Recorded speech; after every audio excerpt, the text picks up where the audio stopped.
Hello everyone.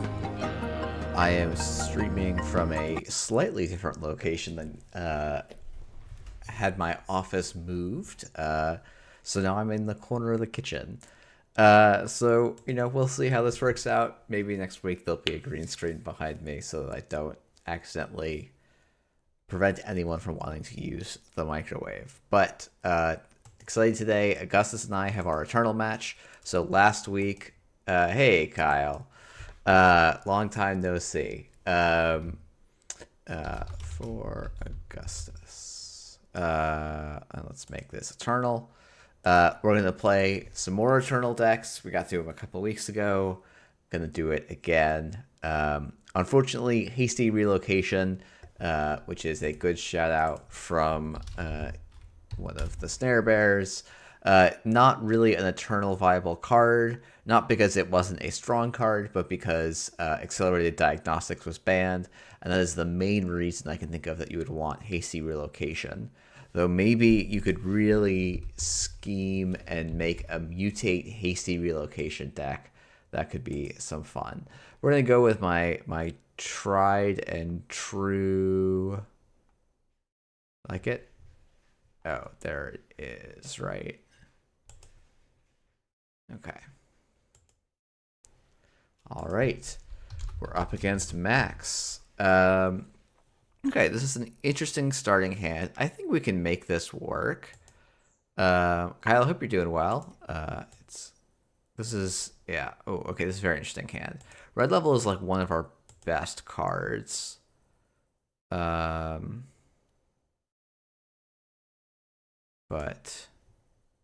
let's see. I think this might just actually be installed Jackson on the table and Violet level clearance. We're just going to try and blitz through our deck as fast as possible, try and beat out... So Rumor Mill... You know what? The Rumor Mill doesn't hurt me too much here. No actions. Though I guess I gotta think about that a lot now. Oh, sick. The Wednesday. Oh, wow. You're doing better than me and sleeving up for tomorrow's meetup today. So Jackson Howard is spotted. It's interesting. I think one of the things, I think runners need to be running a lot of disruption in Eternal. And it's, it's a little bit weird to some extent from coming from an old school, or I guess an older philosophy of Eternal. But, oh, right. I guess this is playing Virus Max. Okay, so I want to put down the barest amount of resistance here and then keep things going. I think next turn is probably Corporate Hospitality into another Violet level clearance.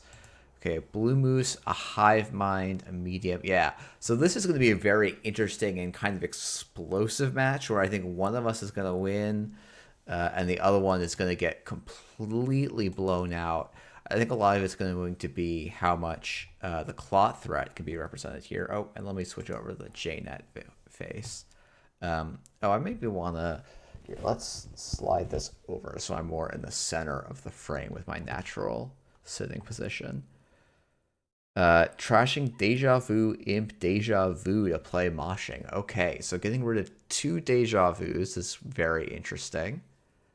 I just took it out of the Wizards deck, that I'll talk about in a minute after this. Yeah, I think this is going to be an interesting one. I could play a YDL, but I will probably wait till next turn. I think a Paperclip is in the bin, but this is good enough. What else is in the bin?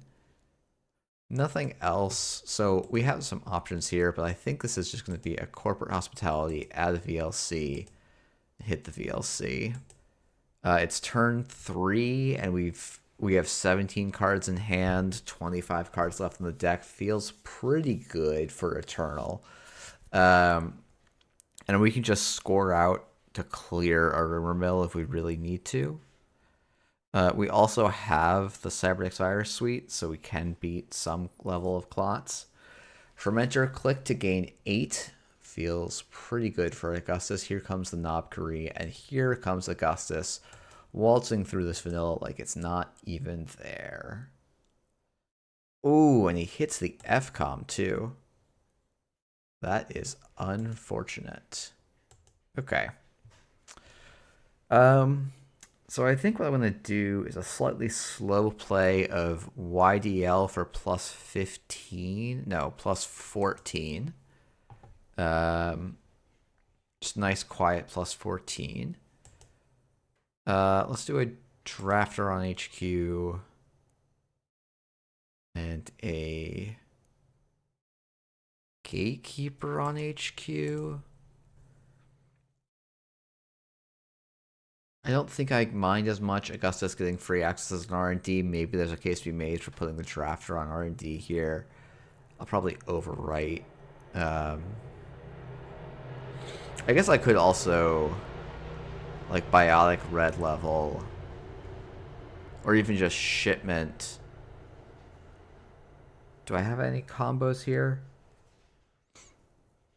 I don't think... No, I don't have enough combo pieces to score 2 agendas this turn. But I could definitely think about... Now that I have 28 credits. I mean, this just costs him 1. What are we going to get? We're not going to get anything. Principal, business as usual, trashed. Okay. Shipment. So I now have 3 advancement tokens. So I think I can just do a combo score here.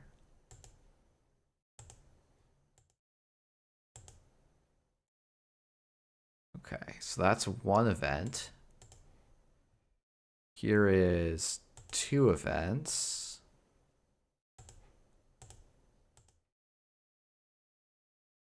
Here is... So I can red level here, which gains me 2 clicks. I actually... No, I need to advance 3 times here. I don't... Yeah. This is going to be all right. Score. Then I just take a single click and shipment and score. So I do need to find a Jackson now, I think, to win, which was maybe an awkward element of this line. Is that true? I think maybe if I think I have a couple winning lines where I can like biotic red level or something. But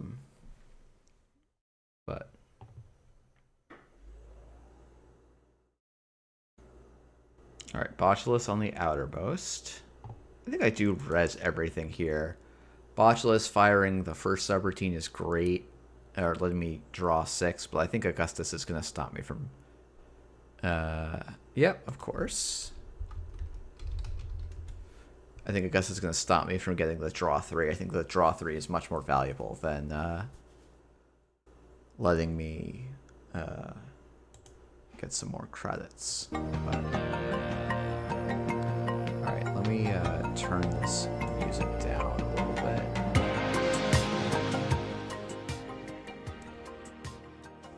But we'll get that back and going.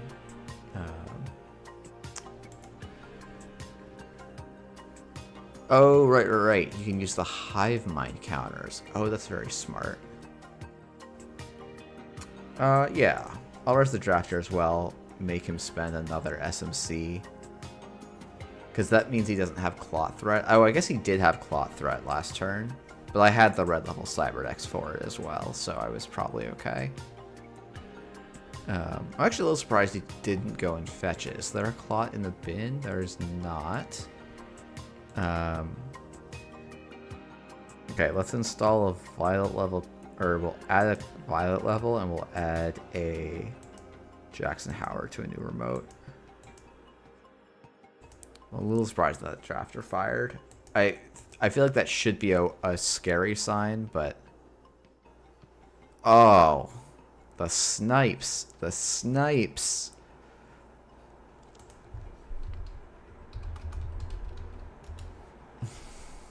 Um,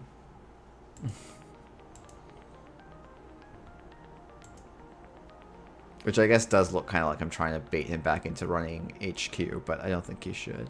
Oh, this is a fun cookbook.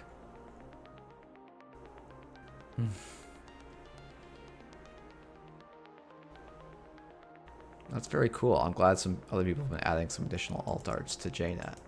Are we gonna imp this Jackson Howard? No, pay for it. Okay. I could definitely have thought about shuffling the Jackson, but I think it's better for me to wear out some resources here. Let's draw.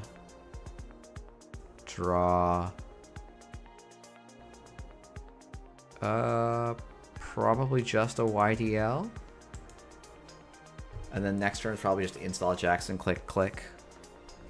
I feel like I've got a pretty solid grasp on tempo. I might want to put a draft on R&D actually here. Now that I think about this board state for another second or two. Blue Moose is, I think, a very nice include here. Simul chips make some sense. So Influence looks like it's 2 simul chips, or at least 1 simul chip, and then SMC is 5. I guess maybe.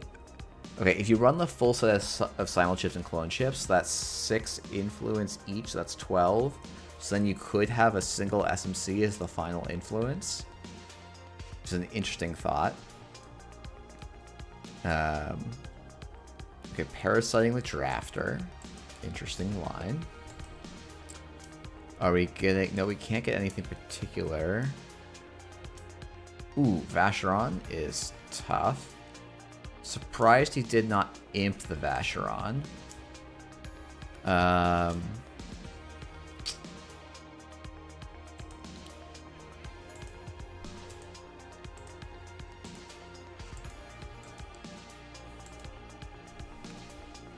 Okay. Yeah, okay, so there's a clone chip as well. So that does suggest a decent number of copies of both. Parasite is a big upgrade for this deck. Parasite Hive Mind is annoying, to the point where I may actually want to have installed a Cyberdex just to value purge at some point here. That's not great.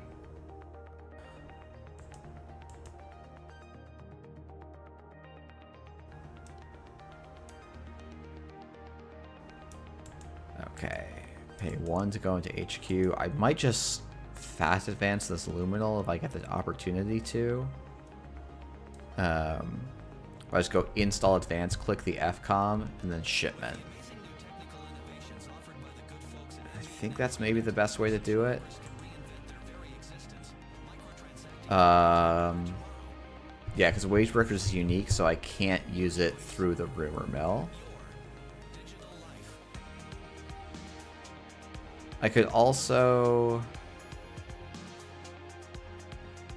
You know what, let's do it this way. Let's score this Luminal. Because now I get to use the Jackson.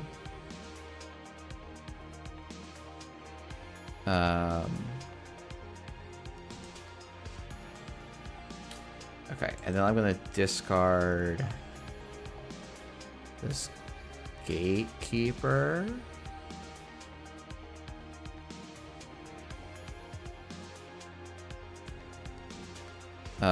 And then have no actions, I think.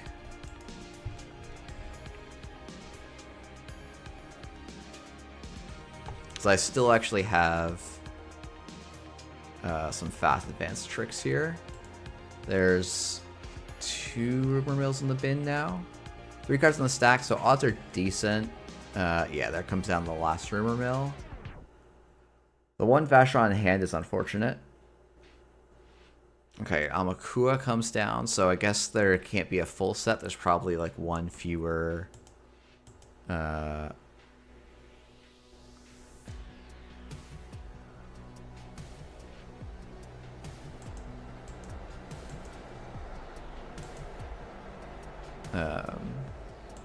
Ooh, yeah. Hey, Jai, having a good day. How about yourself? It's early morning for you, so probably just getting started. Yeah, Yeah, that's a very nice hit for me.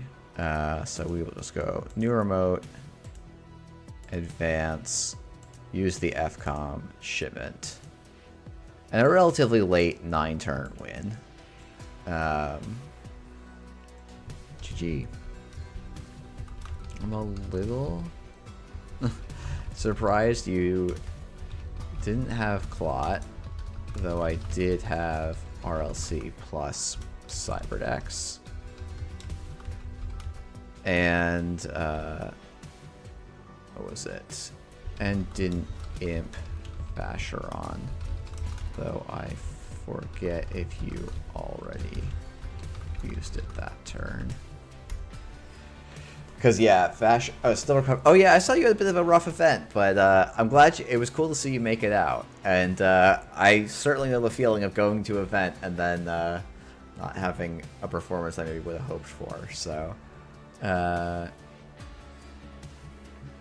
but it looked like it was a great time, and that was a fantastic turnout. So that's really cool. I'm glad that, like, Australia and as a whole,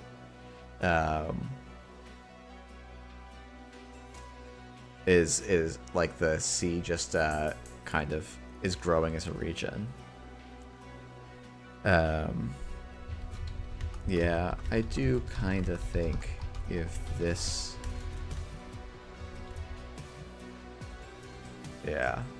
Oh, that's fantastic, Jai. I'm glad that was the goal, and I'm looking for. You are going to Worlds, right? So I'll look forward to seeing you there as well. That should be a lot of fun. All right, ready to swap? I've got a somewhat similar idea for the runner side. So this is my crowdfunding-less wizard deck. I decided I was going to take out the Deja Vu since I was never playing them, put in some blue mooses for extra econ, and then just do Rumor Mill, zeros. I was also going to do Cloneship Parasite, though it was more a tech for some ice. I'm putting in one Devil Charm because I keep playing against Balram Wu's Blue Sun, and I was like, okay, let's include a tiny bit of tech for that matchup. I think Clan Vengeance gets there a lot of the time, but it hasn't the last couple of times, and I do feel good for calling this one correctly. So this is going to be a bit of a slower start, but just CV0 gives me a ton of equity in this matchup. It becomes difficult for Augustus to actually make a ton of winning lines, I think. We'll find out if I'm wrong about that. It does make the parasites in my list pretty bad, unless I do them all in the same turn. Okay, so Augustus took a mulligan and is then doing an old school classic of, oh, draw and install is not an old school classic.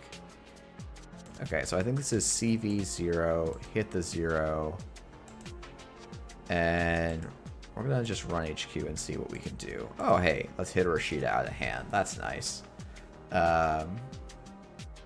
It's like we took a card out of his... It's like we had a free Clan Vengeance hit.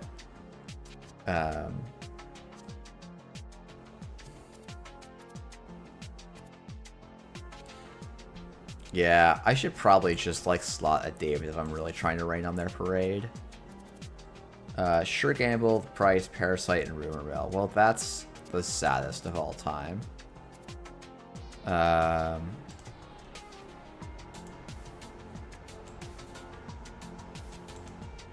Let's run R&D. Consulting visit. Okay. Let's draw.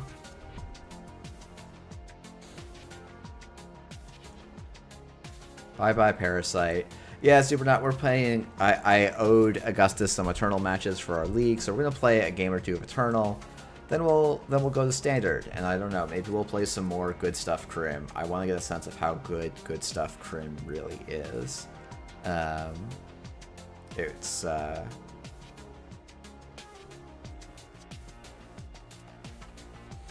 very funny, because I actually think this play of Curtain Wall Oversight AI, like, it was a punishable play back in the day, and it's like, if I am worried about it, like, it is super simple to tech for, I feel like.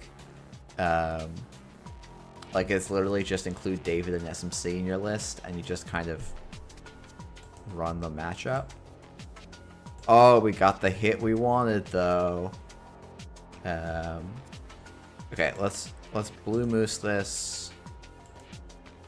Run R&D. Mid-seasons. Yep. Clone Chip is pretty useless in this matchup, I think.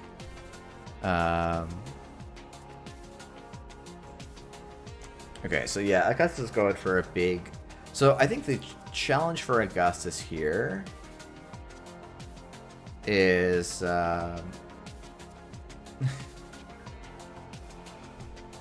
Oof.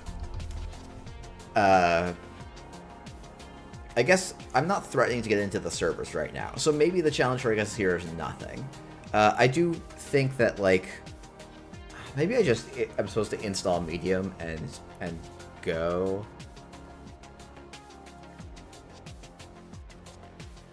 And then I just clan... Once I have a clan vengeance of 5...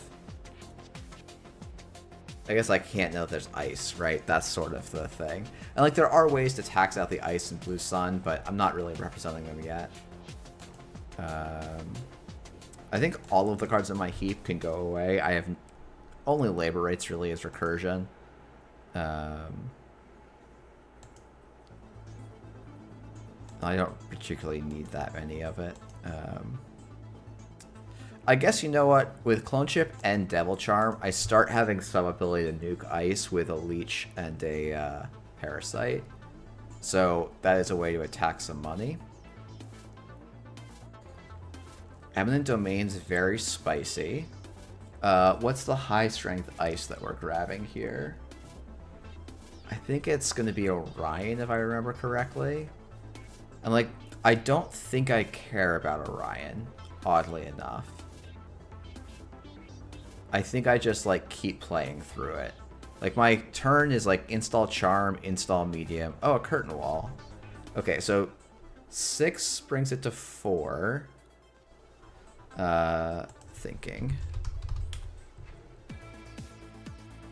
So if I install the Parasite, it goes to 9. Run Archives. Brings it down to 8, 7. Run Archive. No, I don't have enough. I don't have enough clicks. So I think that Curtain Wall lives for today. I think I will just go Medium, Parasite, 0. Hit the good stuff.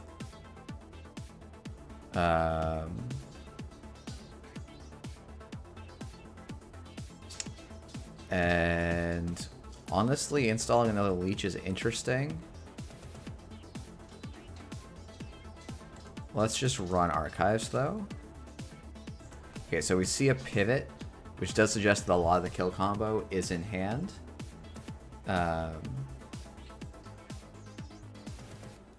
We know there is 1 mid-seasons in there. The thing I actually want to take out is I want to take out the Jackson Howard before I try and go into server 1.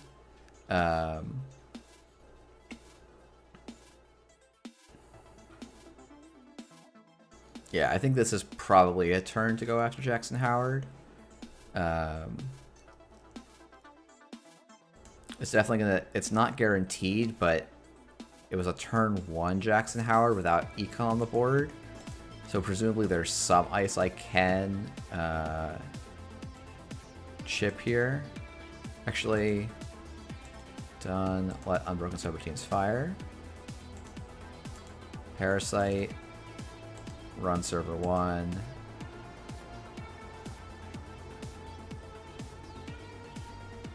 Hey, Cinderin. So, I definitely do want to get this Desperado down, but this is not a matchup where Desperado is super valuable, so I think we're just going to hit 0. Hitting the Leech is unfortunate. I actually think my rig is supposed to be 2 Leeches here. Just so I can, like, make a hole happen in this board state. This Curtain Wall sticking out there is definitely interesting. Okay, so we're taking some bad pub as well. That's definitely interesting. So we're gonna go Desperado Gamble, hit the 0. And I think Run HQ actually have some, like, there's not that many ice I'm scared of. But I don't have any breaker out yet, so no, and we'll let Unbroken Subroutines fire on the Quandary. Okay. So we know we took out some stuff here. I actually kind of want to find out what we took out. Which is maybe a bad impulse. But we know there was some tutors gone.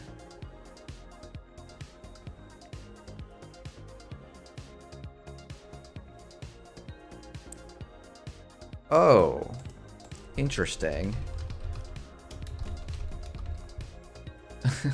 I can't parasite that.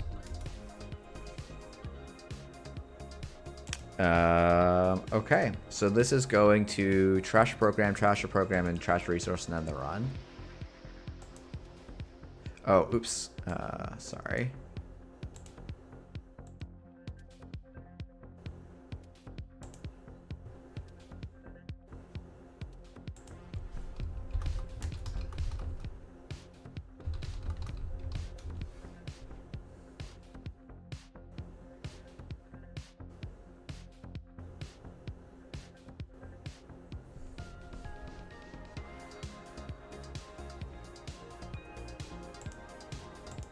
Okay. I think I'm just gonna hit the 0 here. A little bit annoying to hit the Clan Vengeance off the 0, but so it goes. And credit's all I get here. The Tithonium is, like, not the end of the world for me, but I do kind of need to find a breaker here. That's a breaker here.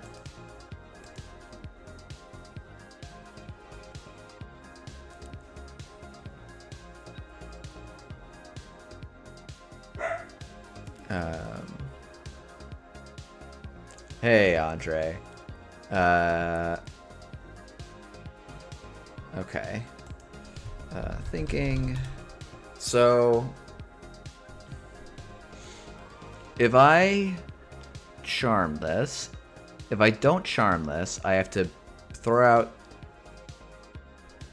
1, 2, 3. I have to throw out 2 cards to get the strength, and then 2 more cards to break, or 3 more cards to break.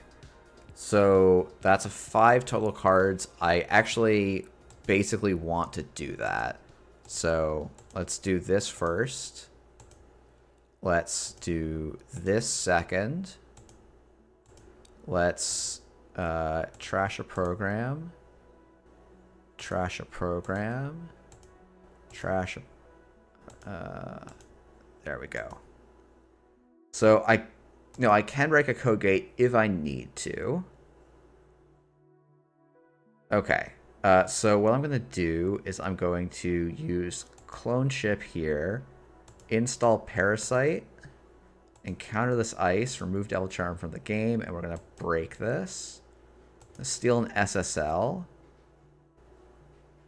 And then I'm just going to draw and hope that he didn't hit the punitive on the redraw. This is just Eternal. No actions, I think. I just have to hope. Yeah.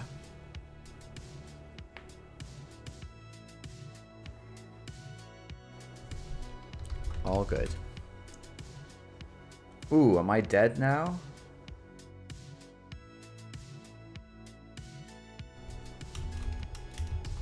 No punitive? Okay. Okay. So I can't really deal with Orion very nicely here. Like, none of these servers are fun to run. with my breaker suite. So we're just going to... Okay, let's assume that that's a Jackson Howard, that he's bluffing in the remote, and just deal with it that way. I might do GOAT format after this. GOAT format seems quite fun. I might do some of the later years, Andre. I don't have David in this list. I actually think a single...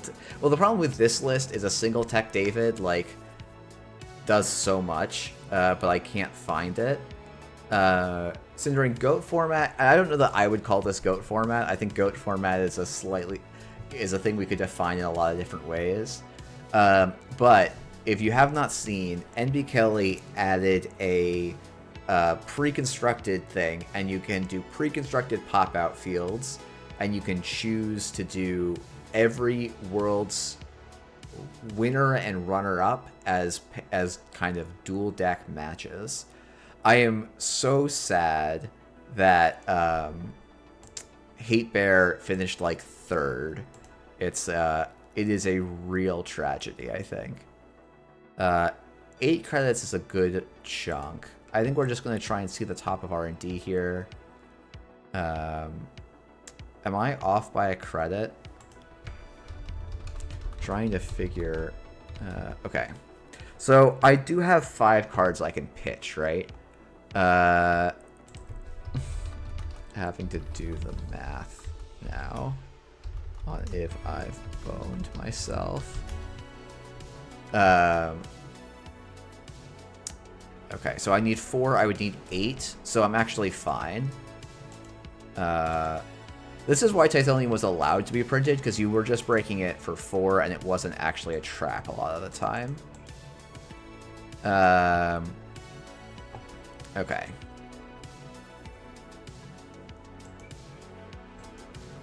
Yeah, we're just gonna do that. Yeah, for sure. So this reads a little bit as an agenda.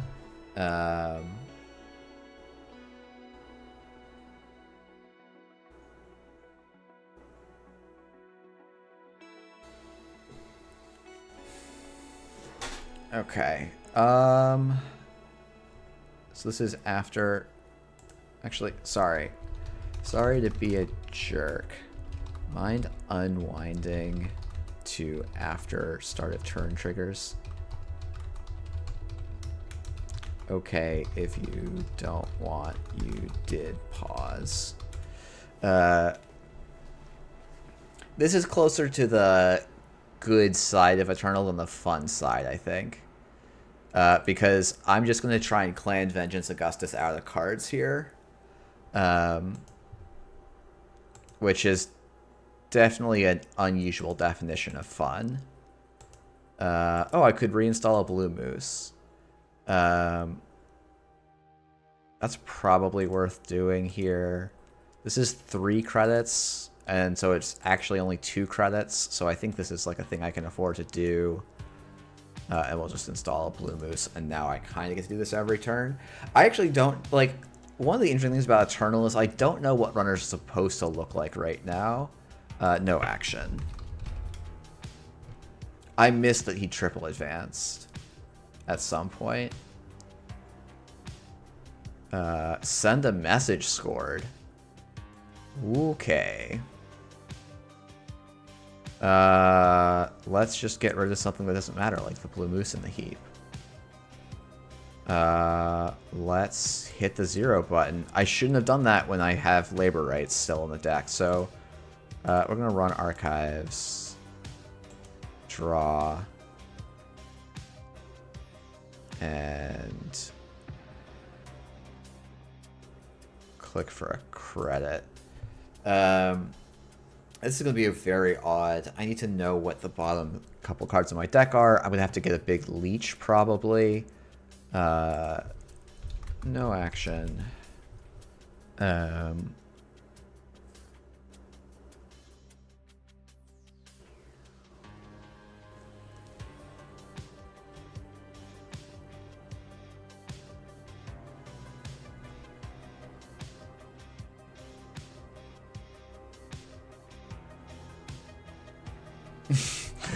Lol, what? Okay. So we're trying to overstate AI. Ice at position. Okay. You can just /res.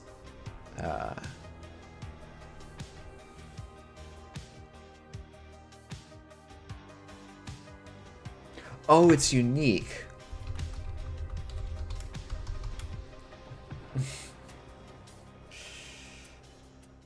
Okay. So it was click to draw.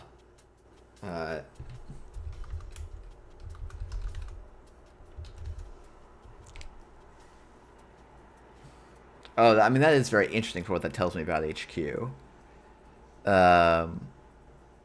Especially because I do get through Orion for 8. No actions.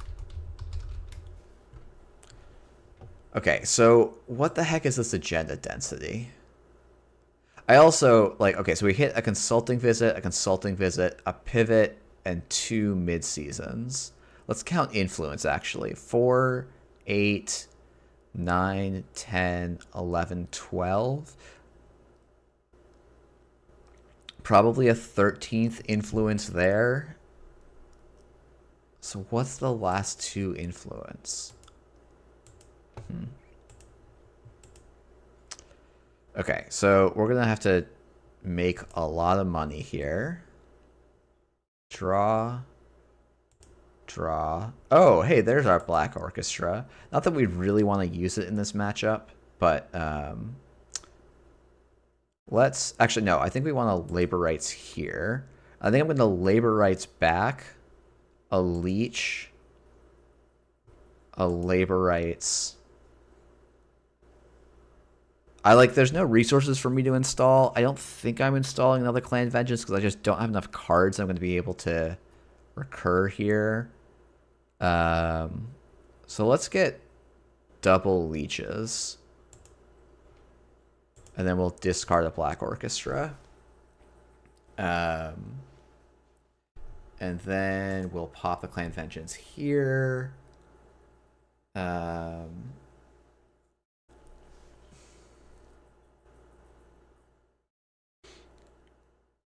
I'm going to try and apply some pressure, I think.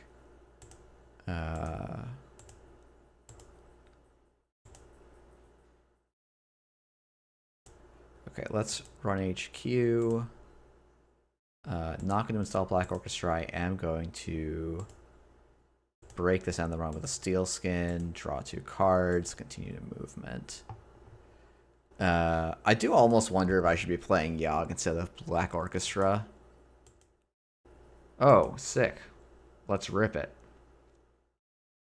Okay. So this costs 9 plus 7 plus 4. So that is 20 credits. I don't quite have 20 credits yet. So I think I'm just going to run Archives for effectively 2 credits. If Augusta scores here, Augusta scores here, and not much I can do about it.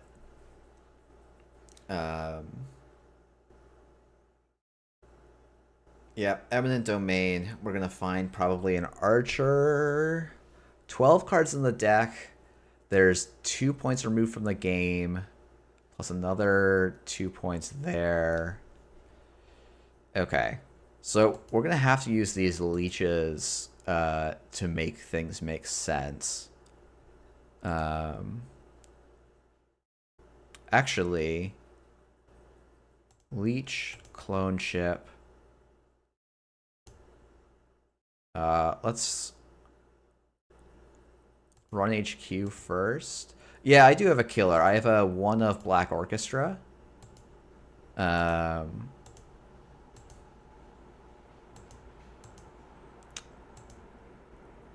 Yeah, we'll trash the pivot with Wizard. That's sick. I almost thought about putting in a 1, 2, 3, 4, 5. Okay, so next turn I can kill the Archer. And this is basically just a click for 3 credits here, which is pretty solid. Um, I could even install the clone chip. Oh, that's the line, I think. Okay, let's see. We have to figure out how many agendas are supposed to be in this deck, right? Because there's 6 plus 10 plus 12. So there's still another 10 points in the deck here. Oh, we can save ourselves a run, I guess, by doing this. Blue Moose. Let's target Sure Gamble. I can't nuke his hand anymore because I don't have... It's very difficult when I'm at the end of my deck to make a Clan Vengeance thing happen.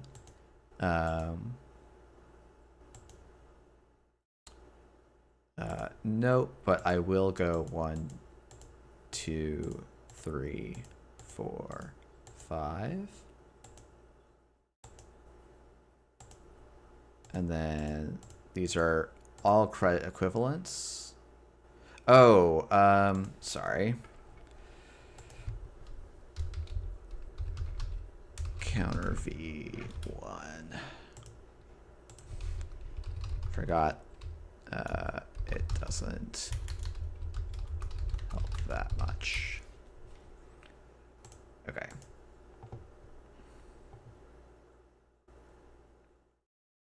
I did have one installed a little bit ago, and then I like trashed it on just like a couple of value cards. Okay, so if I just take this down to strength 4, that's the cheapest I can do. There we go. GG.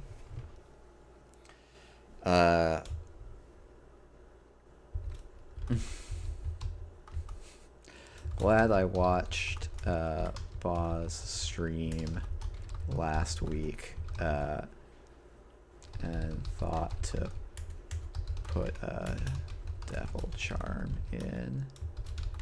Yeah, CV is strong, but it's a bit funky in my deck because of how finite it is.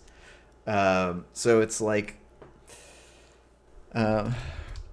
probably should drop 1 clone ship for an Ashen or Levy.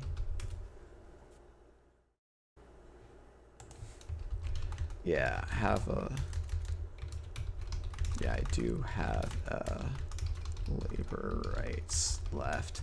I also just am mostly trying to deal with ob and combo CI, so I am very teched for the first few turns and less so for a 17 turn slog. Like that's just not the setup I'm expecting to play a lot in Eternal. And like I think this is one of the weird things about Eternal of like, oh yeah, if everyone's prepping for super fast decks, like the first Eternal the first Eternal tournament was won by just Glacier ETF with good value cards. And it's kind of interesting how that can play out. Yeah.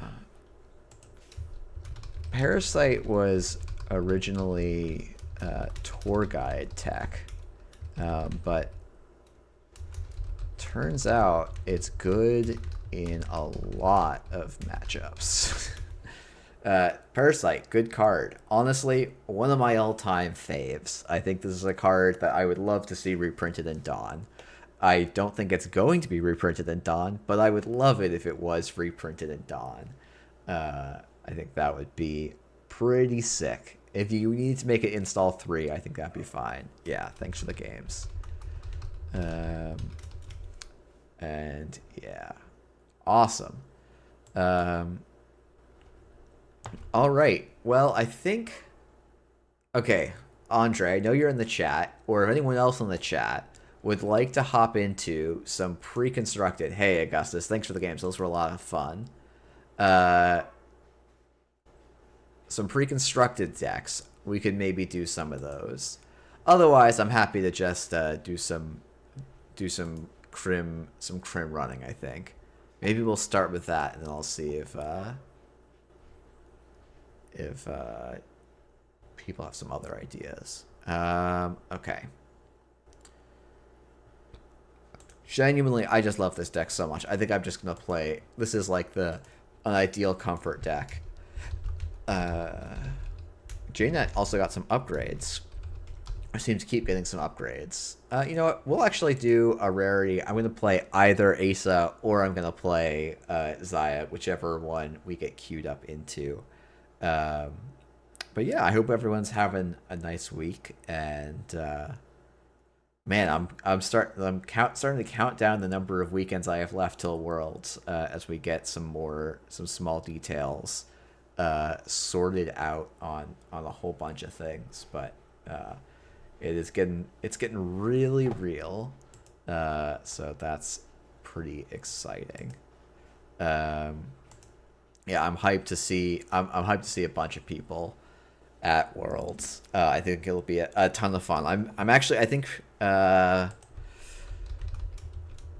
for the first, I think this will be. It's funny. I think I've only attended Worlds as someone as part of the organizing crew, and I think this might be the first year where I'm probably not going to play any games in Netrunner, because the first year I was just going as like one of the OP team, but not particularly.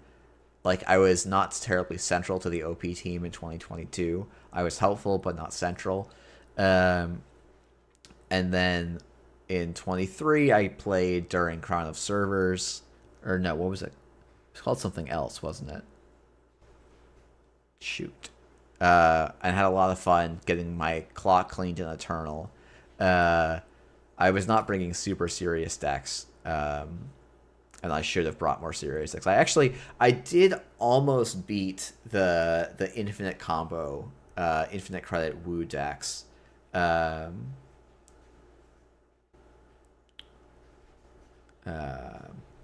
With my CI deck.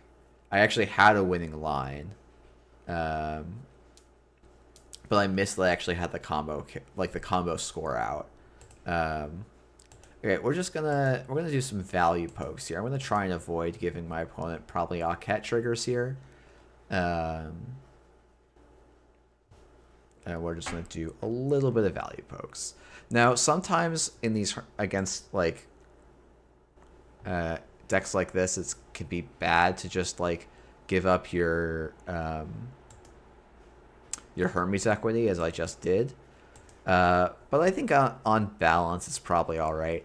I maybe could run this, but I am somewhat worried about an Aket, so we'll have to kind of see. Opponent is on low credits. I'm kind of tempted to just like boomerang Dockland's Pass, but I think that's wrong. And it's just credit. Like, my opponent's not doing anything, right? So, like, the need for me to do stuff is a little bit reduced. Because I should have a pretty strong mid to late game here when that gets online.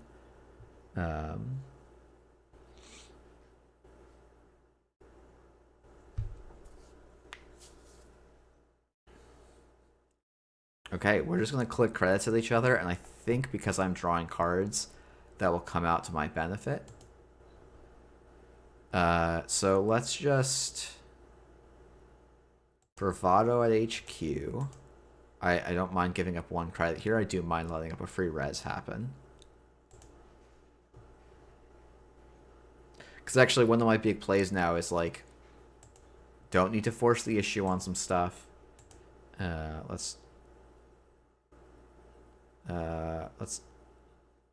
So I'm going to go up to 11 cards, then down to 10 cards. How many of these am I okay with discarding? Most of them, I think.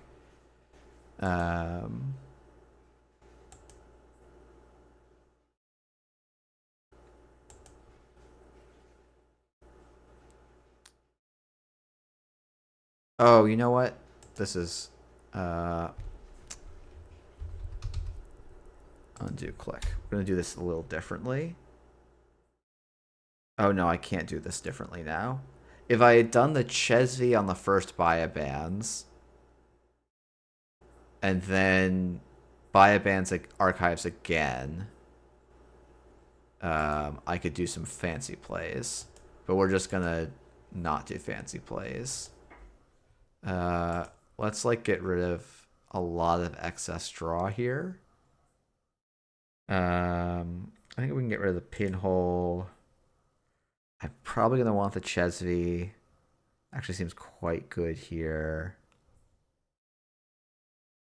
This is definitely a bit of an odd choice from my perspective. I think if I do that play differently and I use the second Bioband, so it doesn't actually get me. I guess it kind of gets me credits. It doesn't really though. Spin Dr. Jamil off the top. Jamil is looking at top, doing the good Nuvum stuff on 13 credits. So we do have to worry a little bit about punitive. I guess maybe that was a reason to keep a class act, but I think it's kind of okay.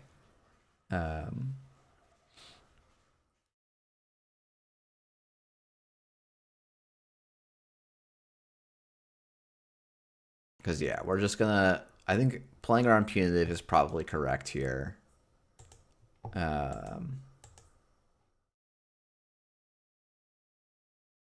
So, just no sudden movements, basically. And let's just draw. Because if my opponent's not going to make me do anything, why do anything, I guess, basically. We'll just sit here and do some very entertaining Netrunner where nothing really happens. I guess I'm giving up the subliminal value, and I could like run at HQ, but that's also giving up the subliminal value, so I don't think that actually makes a difference. But yeah, I don't know. How are people prepping for Worlds? I think it's this is going to be an interesting Worlds, because I feel like at the same time, like no one was playing World Tree, and so why would you like it? Can't make that big of a difference. But at the same time, it feels like a huge change in the format. So I really don't know what to think about that.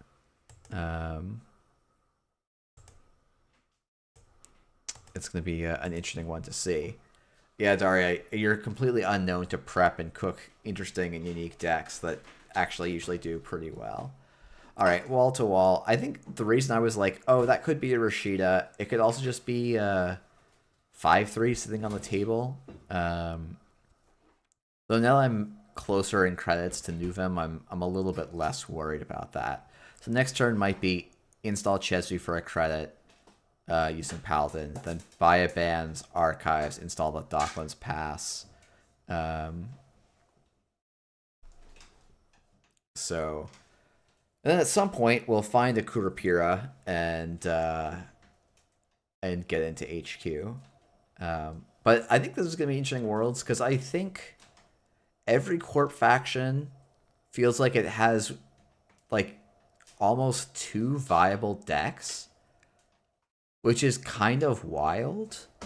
Like Jinteki has Ag Infusion, Sokka's version, and all of the punitive lists, and not much Jai, really. We're at turn 6, and like 2 runs have happened. I discarded a bunch of cards because I'm a doofus. Look, do I think any of those corps can reliably win against the entire runner field or have a 50% across the field? I don't think so. I think we're in a runner meta still. I think the lat is very, very gross. But other people disagree. Ooh, that's an interesting set of cards.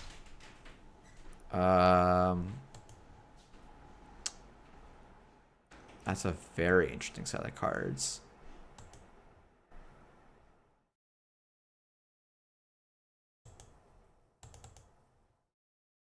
Okay, Matthias and Archives is fine.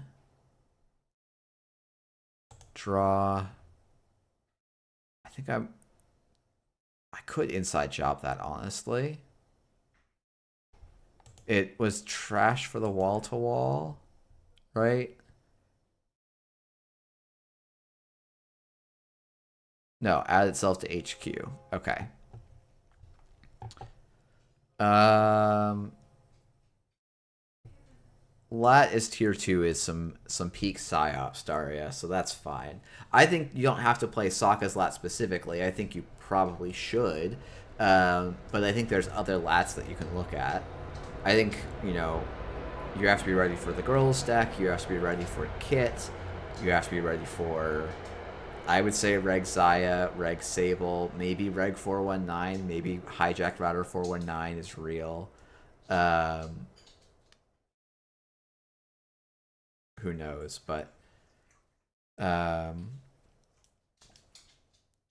this is something that is almost resembling Netrunner happening here.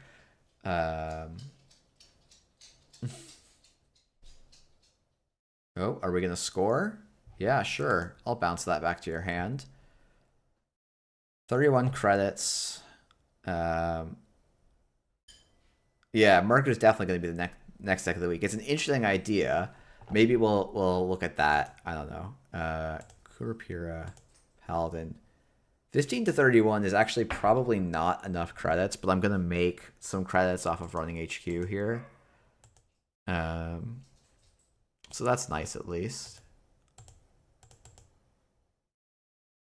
We're actually going to make a lot of credits off of running HQ here. Stealing above the law. Hermes. Trojan Horse. Colossus. Punitive. We'll gain 1 for each card I accessed. We have to remember what Trojan Horse says. Access at least 1 card. Okay, so I'm going to lose the Kurapira. That's a bummer, but not the end of the world. So let's run server 1. Pay 3 to trash. And just draw a card. Class X seems useful here.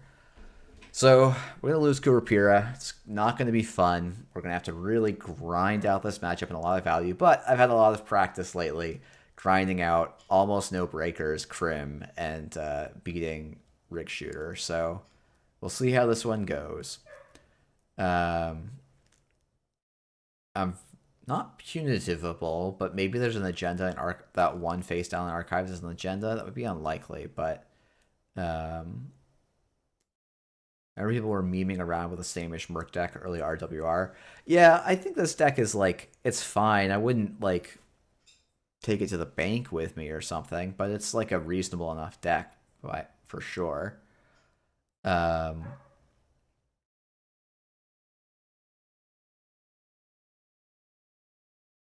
So I think my play, if Jamil doesn't Trojan Horse me here, okay, he does, so it doesn't actually matter now. Would be to run Archives, boost Kurapira with Chesney, and then jack out before I access, because Trojan Horse accessed at least 1 card is just such a silly condition. This card is just, it's just straight up toxic. But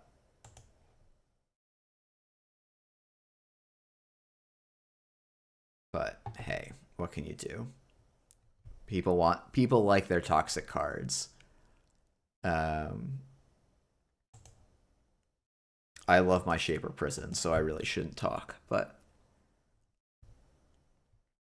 are we gonna shuffle the face down and I'm gonna feel a little bit silly?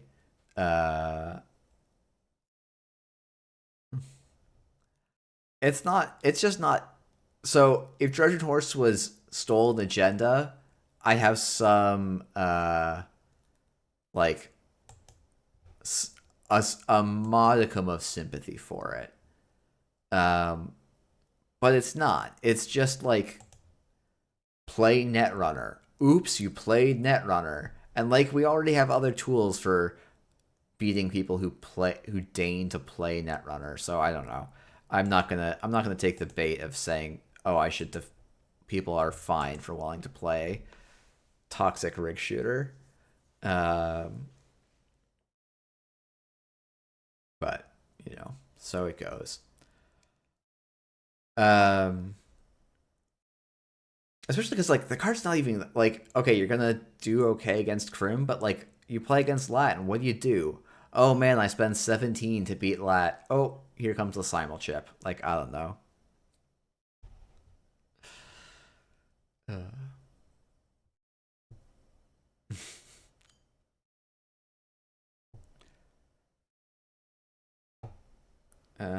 Okay, we're just gonna get some of this nonsense over with. I should probably boomerang, but let's just inside job instead. Oh, I remember Scorpios. It was a dumb idea. It was just a bad one. Like I don't know how else to look at it. It's just not a good idea. Um,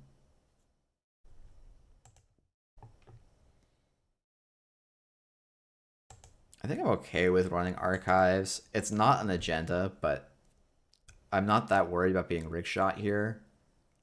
Um, I mean, look, I, I think there's a lot of stuff that you could ban on the runner side. They'd be like, yeah, that seems fair. I think just like stupid condition rig shooter, meh, don't love it. Not for me. And that's okay. Not everything in this game is for me.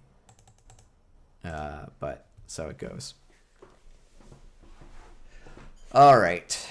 Twinning, twinning, twinning. I really am hoping that Jamil scores another hostile. Be great for me getting into R&D here without having to give the res.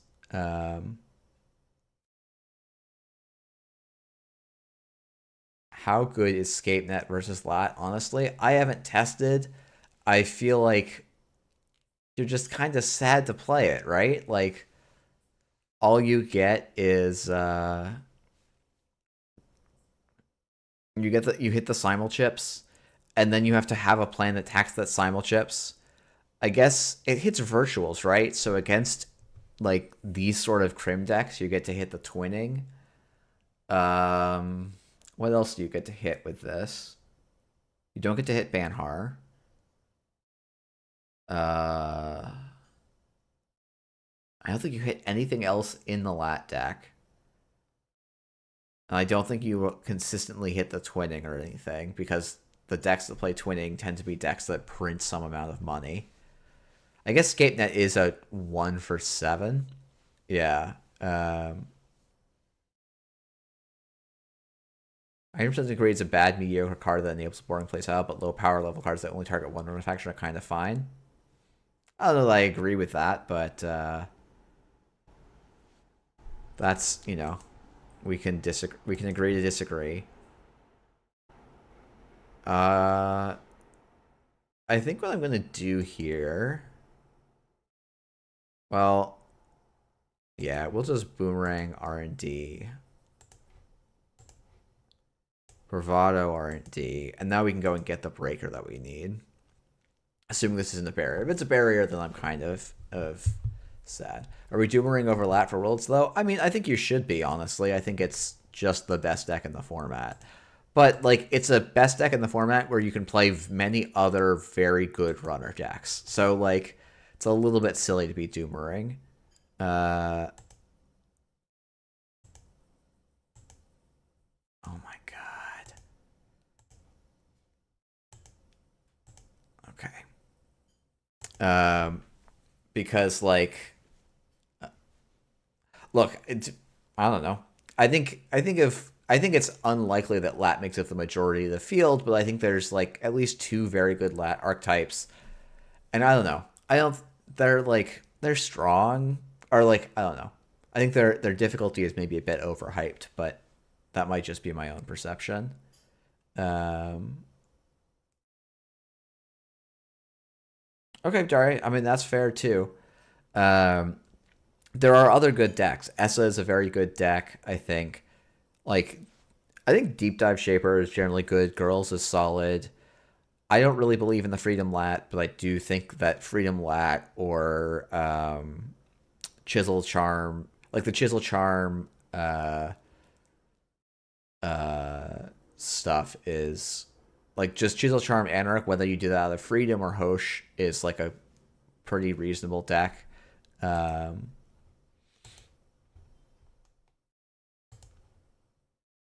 I guess the Above the Law is gone, so I'm less scared about that. Draw. Draw. The Awaken Plant just feels real crummy now.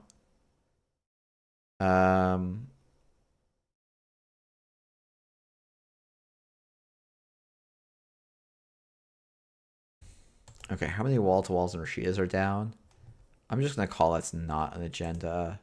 Let's just touch archives here, because I'm safe to punitive. It's a virus. Right, that's been there the whole time. Yeah, punitive and an audacity down. This is an odd deck. I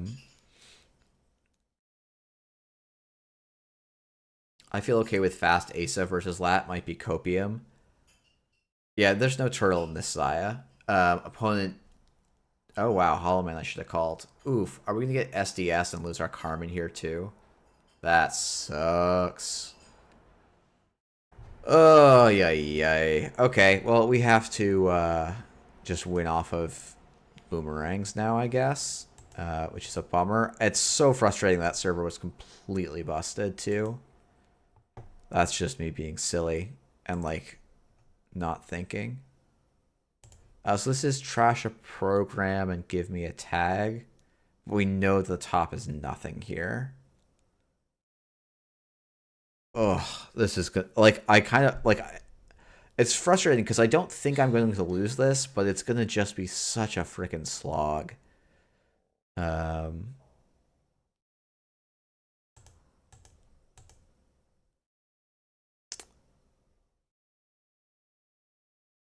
don't think the bones is too relevant here. Like the way I'm going to win is just looping boomerangs.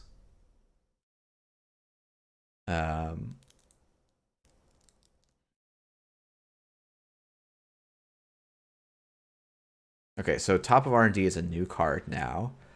And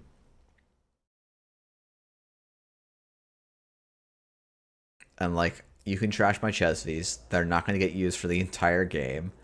Not till a code gate gets rezzed. And then that's just like so basically this cost me a click and this is 2 clicks and 2 credits to run R&D and C3 cards. Fine. I guess I'm gonna run out of installables, so I might actually now install this Wake just to get the Paladin trigger. Then run R&D.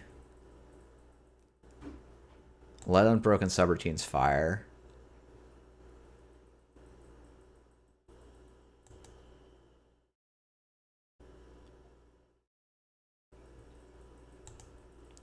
We'll see 3 cards. We'll pay 2 to trash a Spin Doctor. Logjam, Punitive. Remove a tag, draw a card. Boomerang is what we want. So probably there's points in HQ right now. So it's until Jamil ices HQ, it actually is just install Boomerang, run HQ. And kind of not really care. I always need to do it early in the turn so that the pop the border control to deny the Boomerang recursion isn't too enticing. So top card was trashed. That was a Spin Doctor. Then it was a Punitive and a Logjam and a Punitive, I think, in that order. Or was it the other order? Now I don't remember. That's a thing I need to get better at. But, yeah. We're just going to sit here while we wait. Yeah, I don't know. I think it's... I definitely want to see if... So my one experience of playing Asa into the lat was that I drew 3 Spin Doctors and no other assets and just got completely cooked.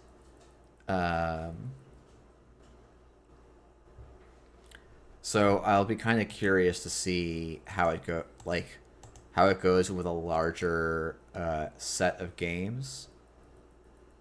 Yep, that is fine. Glad I didn't boomerang that. Now I just get the inside job. And Jamil is out quite a few credits. Yep, that is annoying. So we can't boomerang at this point in the turn. So we'll just do some drawing to get to the next one faster. We will trash the Class Act because I do want to be able to install Boomerang next turn. Server 5 is actually impenetrable now, which is extremely annoying.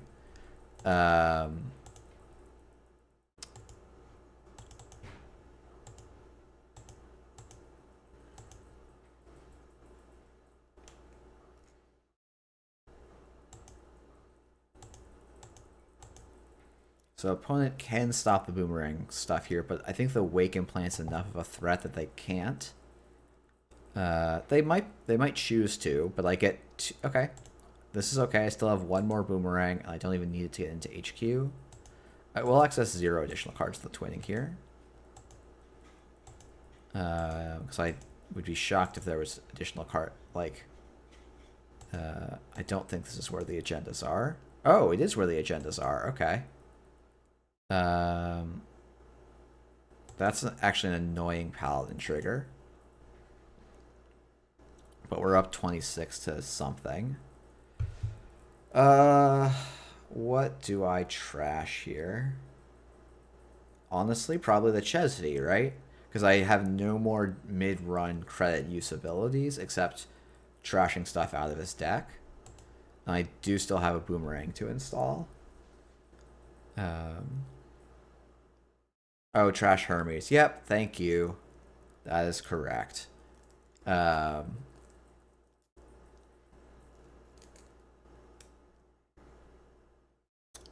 I still can. I have. Okay, yeah, you're right. I need to be able to get the SDS. I will just install the Shibboleth for that.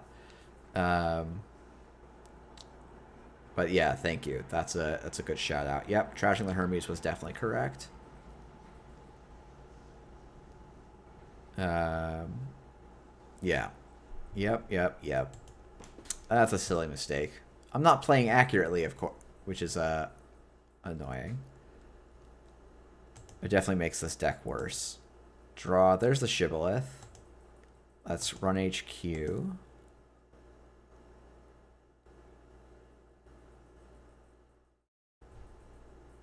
Ordered Wua. Okay, that is a card.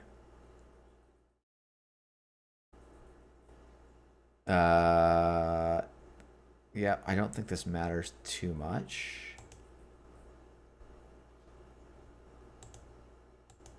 We'll install and just draw. And then this time we'll trash the correct thing. What's the crush line noise? I'm not sure what you mean. Yeah, I mean, next turn we see... Oh, you know what? We run HQ to get another wake counter. Because who cares about credits? And then we install Boomerang on Colossus. Run R&D and see 6 cards. And we get there. There is a Trojan horse, but we can beat a Trojan horse, which is a comical statement. Oh, I should have bravadoed this run.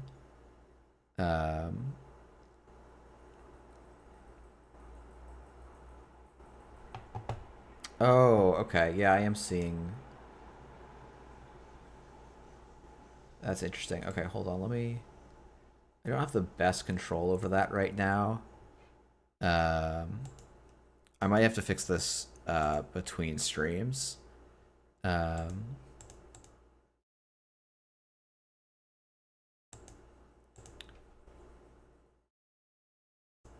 there's probably some audio hum that I wasn't getting in my... Oh, you know what?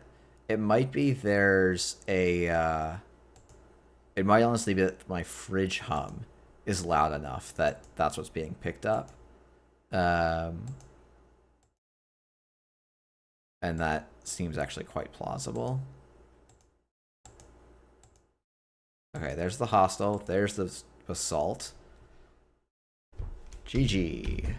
These are always the games where I want to write BG or GG F off, but yeah. So it goes.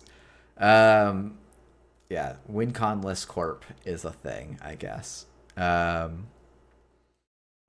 that hum is going to be annoying. I wonder if I can like fiddle with Mike's stuff a little bit. But yeah, that's gonna make recording things annoying if there's that hum, and I guess probably is the fridge. But anyways, let's see. Should I just do? No, we'll just keep jamming some games. Maybe we'll get some Ace. Maybe we'll do some Asa now with no tweaks or changes, and we'll try and figure out how we might want to make it a little bit better for the future.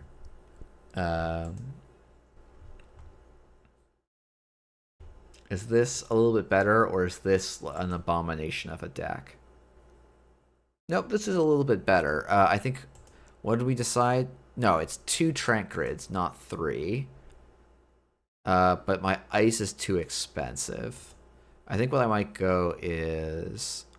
It's like the thing I want to go is minus a Mick plus a... Or sorry, minus an Ansel and plus something else, but...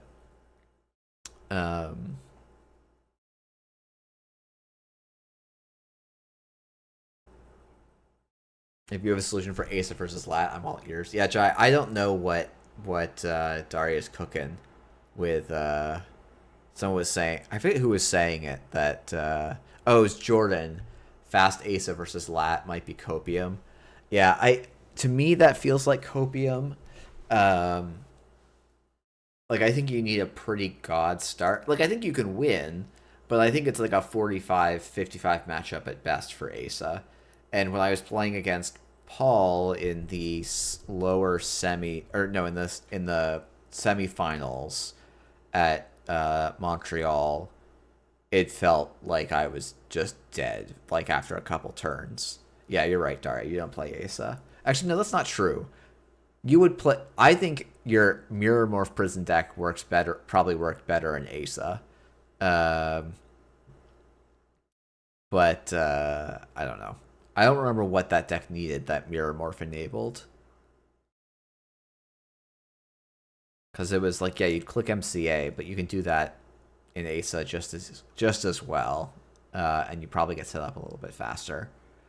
I do think the Prison Mirror Morph has a lot of difficulties into certain matchups, but maybe I have that wrong. Though I guess World Tree Ari was one of its more challenging matchups, so maybe we should play some Prison Mirror Morph, Prison Asa. Yeah, Daijin, I agree that Crims are in a very good spot, and you do have to play them differently. And like in that game, we did kind of see like, yeah, if I had played correctly and just been like, no, you don't get to do anything, we would have won that game handily. Like if I had, instead of just leaving that pair of cards in the remote, if I had run the remote, bounced off it, and then inside jobbed it, I would have easily won. Prison HB died to Crew and Ficera, not specifically Tree. Oh, that's a good point, is that it has those other weaknesses as well. It is a bit of a slow night. It's funny how it's like when Entree's streaming it's 20 games, when I'm streaming it's 10. If it's a really slow night, maybe we'll play some other games instead. I think I legitimately have a problem where I'm just playing way too much Arc Nova. Like I think I've ground out like 30 or wait, I'm gonna look this up on another tab, but I think I actually hit like an over 50 games of Arc Nova played this month problem. Let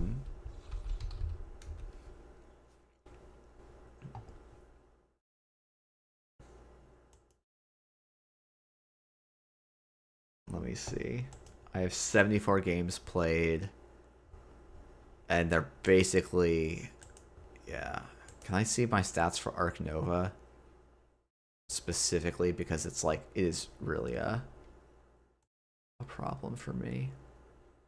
But I must have over 50 games of Arc Nova played in this month, which is scary.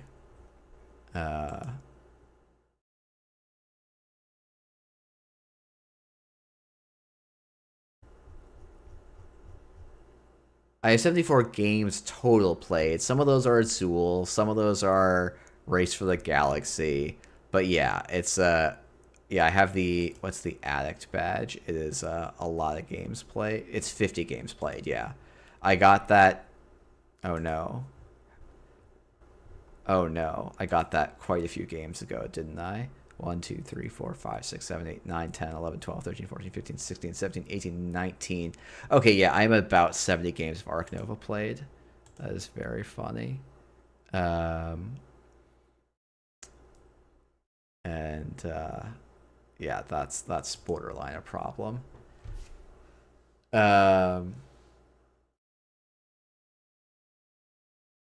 What is this BGA stats? This is Board Game Arena. Yeah. Um, Board Game Arena has a very nice implementation of Arc Nova. Uh, so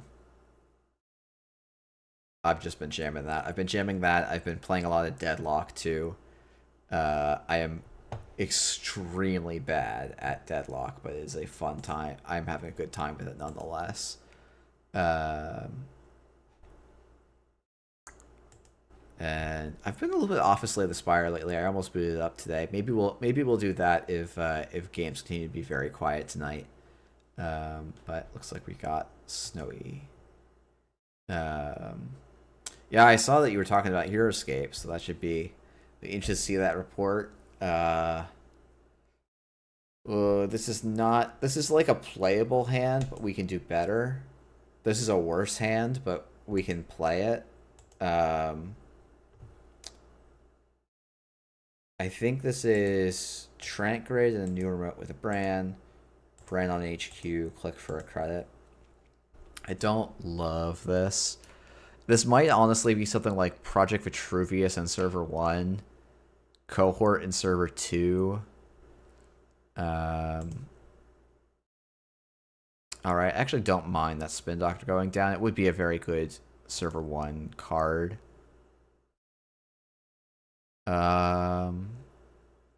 Is this draw, hedge, make a play, or is this hedge, Vitruvius, Cohort? I think this might be hedge fund, Vitruvius. Actually, you know what? Let's draw off of this. Yeah. And then we'll do Cohort and new remote. This is not a good play. This is actually a pretty bad play. It does look a little bit like a Managarm, but this is not a very strong play. Because I don't actually have a target for the Cohort here.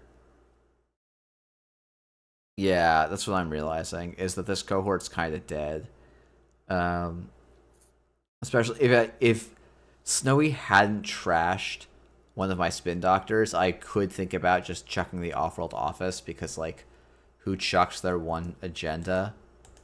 I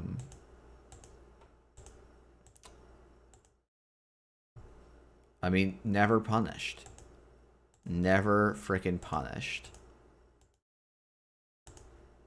Ablative Barrier is not good, but I kind of... We don't have to res it if Snowy goes after it.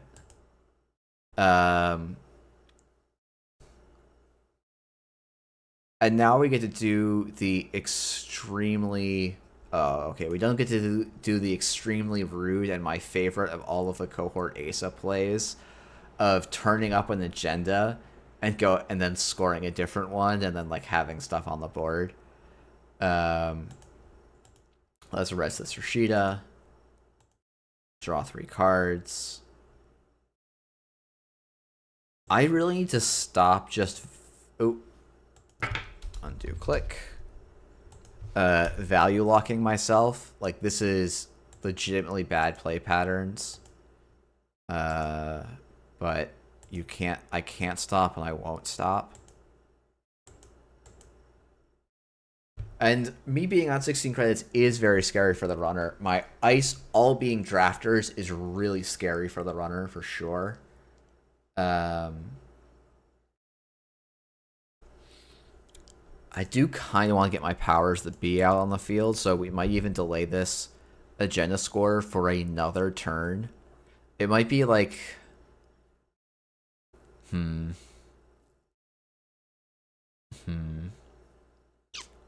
I did see someone say, like, oh, Asa players never score agendas in their first 4 turns, so points tend to pile up in HQ, and I went, that's not true. And now I look at turn 5. I've avoided scoring multiple agendas in windows where I had the opportunity. Did I ever pitch my SMC plus drafter alt ban list here? I think you might have last week, Jai. Oh, I forgot to res this Nico campaign. Oh, that's so silly. Yeah, it's like I can powers or I can get the Vitruvius counter.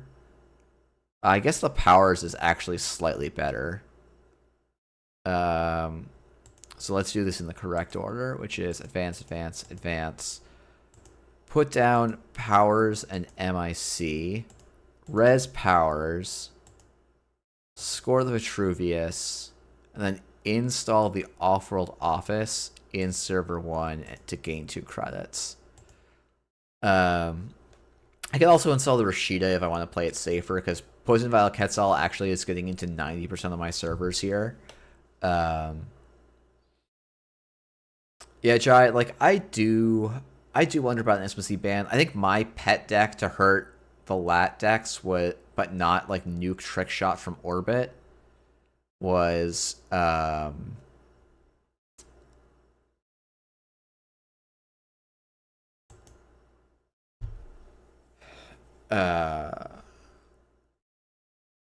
was to ban Overclock, because that's like a neutral card, and it's like it's I don't think that trick shot on its own is necessary. Like it is a overly strong card, but like I didn't think it was particularly like.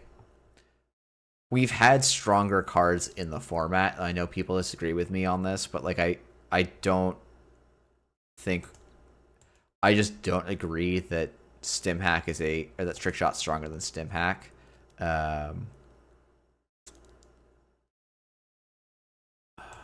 I would love some ice here. How are we going to get some ice here? I might just Biotic Labor out an off-world office here, and then recur Rashida into the remote. It's not great though. Let's draw. Now it's solid. So we will go Rashida into Gatekeeper. Was I a credit short? Yeah,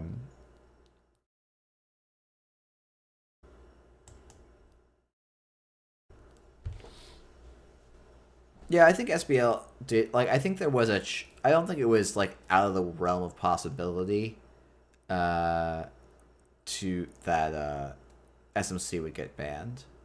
I think SMC getting banned would, I don't know. I think it would definitely be a blow to the faction. I think like part of me is like, I think after Worlds an SMC ban makes a ton of sense. I'm not sure as a pre-Worlds ban it makes that much sense, just because it changes the meta like substantially. And I know that like Jai, that's unfair to you and the TIA breakers who spent so much time like practicing and figuring out the World Tree decks, but and like honestly maybe the answer is after Worlds you just ban Trick Shot and move on, and like fine, like it is what it is. Okay, how do I want to do this? I can Biotic Labor the off-world office, score getting the Manic Arm down. I think that's probably the thing. But like I do have a little bit of like, yeah, I don't even like the problem with the lat deck. The problem with my argument is that the lat deck is I think toxically oppressive. But I don't know. Maybe that could be wrong. I would say like there's some inherent balance problems in the game right now. Though I don't know that they're the problems that people are actually particularly worried about at the moment. Let's see. So this is the Manic Arm. This is the Ablative Barrier. Ablative Barrier is online. I don't feel like Crew Hosh is as strong. I like the deck a lot. I think it's preying on certain archetypes. Um, but I agree. Like to me, Banhar is what I would target before Banhosh. Sokka Lat deck needs real skill. It doesn't autoplay itself. I don't entirely agree. Um, but I do. I also think, yeah, as SBT talked about in their letter, like this is a difficult meta to move with solely card bans, and so it just doesn't make sense to approach this as a ban list problem. Like you actually need to put out new cards, I think, to solve some of the issues in this meta. Um, and that's okay. Um, I do actually agree that Sokolat doesn't autopilot. Maybe you're used to playing against people who are too good. I feel like it autopilots. I don't know. I just like you do the good stuff. You don't take bad accesses, and like yeah, you're right. The Sakamani doesn't have a lot of access, and like there's definitely some games I've played of it where like oh I got lucky and won when I shouldn't have. But okay, so we're gonna resolve Nico first. Yeah, we can trash the off-world office here. And how do we do this? This MIC is probably my best server now. So I think we're going to go Vitruvius in server 5 with a Hollow Man. Let's fully up. Draw 2, gain... Actually, let's draw another 2 because of sequencing. Then we will fully up and gain some more.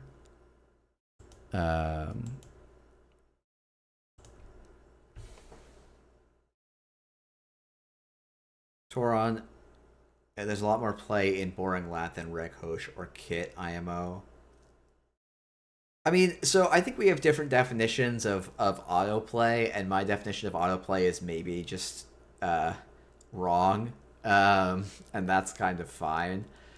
To me, when I play the Lat deck, my line is usually pretty obvious, and so that's why it feels very autoplay-esque to me. But like, it is a deck that requires a lot of skill, for sure.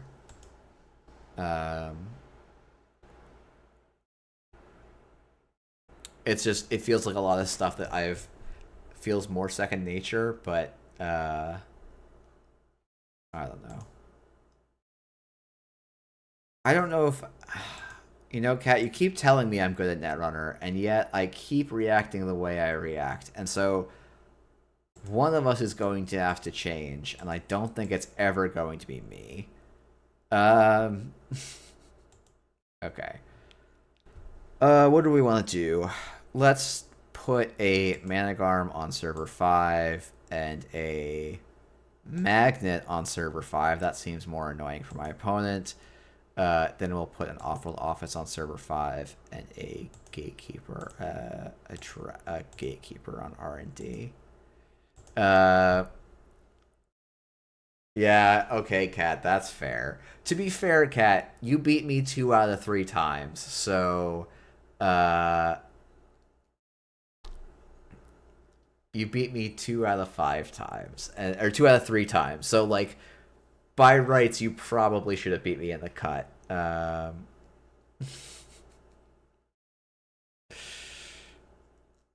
no, it's funny because I had one good result this year, and that was top 3 in a 30-person event, and I've done quite badly at the other 2 big events I've been to. So I think I'm okay at Netrunner, but not good. I think is the way I would put it. I think like in 23 and 22, I could claim to be a top 20 Netrunner player. I don't feel like I can claim that right now. But yeah, Daiji, that was actually, you know, I'm a little bit sad we didn't get that game on camera because I thought it was actually a pretty interesting game.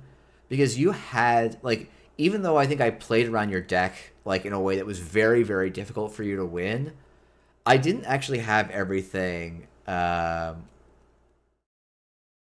like you were not locked out. You were. It was like, oh, you need to spend three different tools to get an access and get lucky on the mark roll.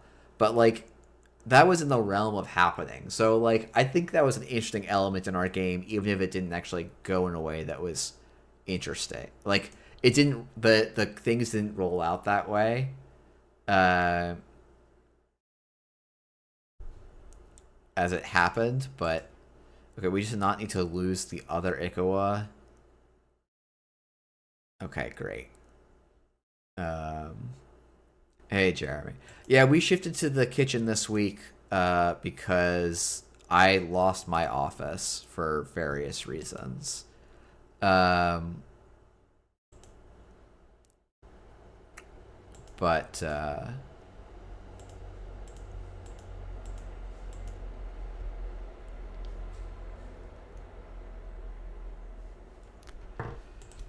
gee. Look, so I will say this: Jai has put on one of the strongest performances this year. Jai is definitely in the yeah. Uh, Jai is in the top. I'm going to say top 20 of Netrunner players. I think it is a little bit difficult to like.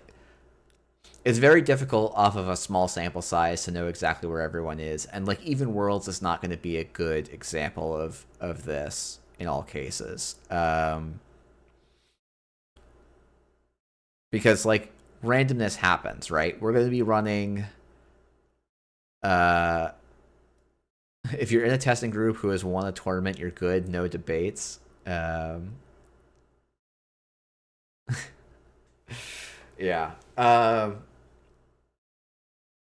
don't know. It's like I was thinking about my watch list for Worlds, and it's like obviously it's Sokka. I think Tuno is put up such a strong year. I think Augustus, Jai, Pailu has been very consistent. Rongi Doge is always on my watch list. Rotom Appliance is on my watch list. Um, Santa, Man in the Moon. Though I don't know, Man in the Moon's been a little bit quieter, but I think he's been more on the organizing side this year. I really wish Dan was going. I think Cable Carnage would be a name to watch. We all gotta convince him that he doesn't need a job to go to Worlds. Um, I hope that Whiteblade's playing. Uh, let's see. Daria, like I know you haven't put up like headline results that have caught everyone's attention, but you've been working on it. Like you're not quite in the like clear top 20 club, but like I think you've grinded and earned quite a bit. Uh, I'm gonna expect to see some.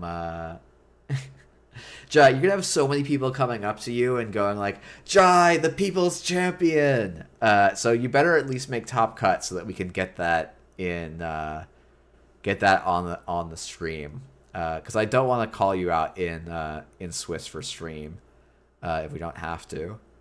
Um, but and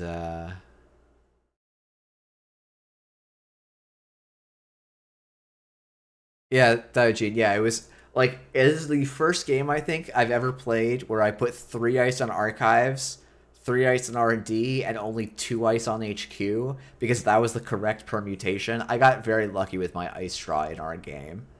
Um, I do actually want to shout out your list. Like I do think there's shoot. We're gonna go and search for Diogene. Yeah, let's see if it's like this or if it's with a capital D. 2-1 at NEMTC Montreal. Yeah. Oh, this was like a better constructed list than I gave it initial ideas for, and I was like, oh wait, you can get it in a lot of cases here. And I think this also like preludes the deck. What's probably going to be the deck list of the week. I should get back to publishing deck lists at some point, but this is almost certainly going to be deck list of the week next week. With Spark Fem which I think is kind of a neat idea. Capybara is a fun one.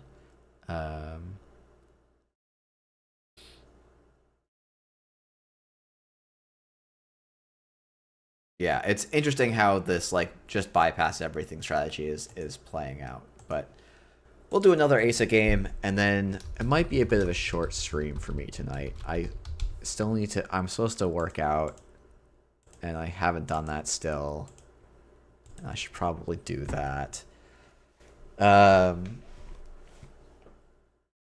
You watched the grand final game one. The last term was pure cinema. Yeah, I saw some in the deck list right up or in the comments here.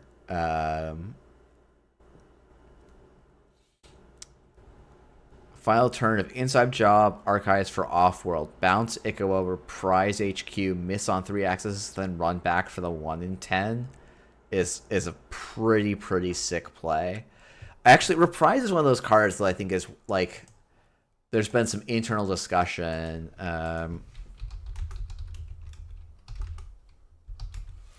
And like I'm not sold on Reprise, but I think, and we should go look at Shu's list after this so that we can discuss her theory on it, because I think it's an interesting one. Man, this is we're in for a day of rough starts here.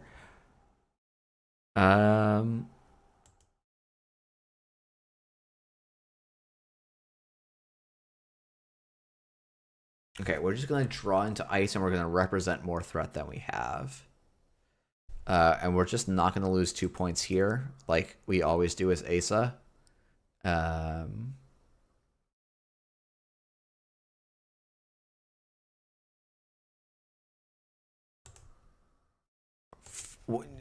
Okay, but we didn't lose 2 points as we always do.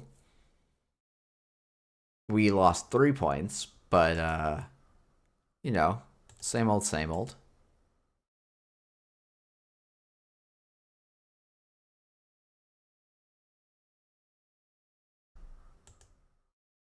What's the difference between friends?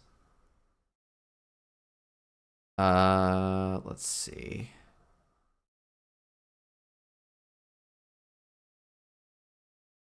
So my theory is that you're supposed to go slower against Essa because the decks just don't have that much stuff they can do. And yet here I am playing Rush.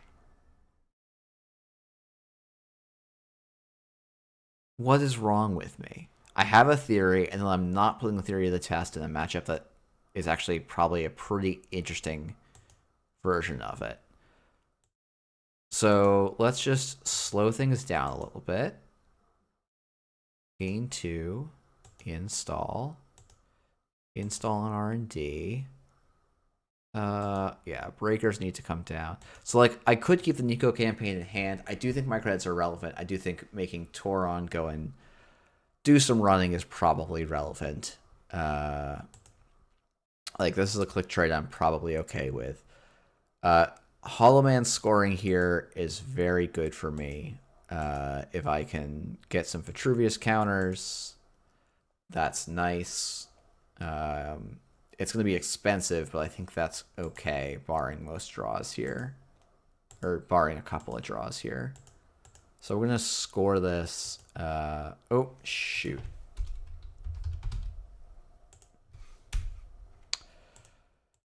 Okay. If I go advance... If I go advance, I lose the entire remote. So I guess it's just I get a single trigger. Oh, frick, this is what I meant to sabotage. Oh, that's tragic. And I'll just click for a credit. That keeps this remote alive. Man, if I drawn the Rashida, though. Ugh.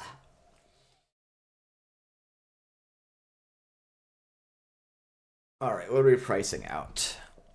Marrow, Labor Rights, Sure Gamble, Daily Cast. Daily Cast comes down. Server is still on the side of save. Oh, Ablative is online now. That's nice. There's a big part of me that's going to want to value fully up.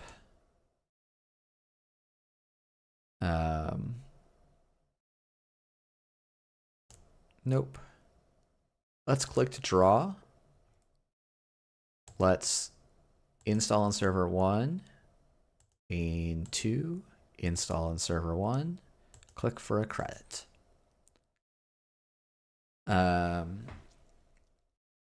is going to make my life a little bit annoying here for sure.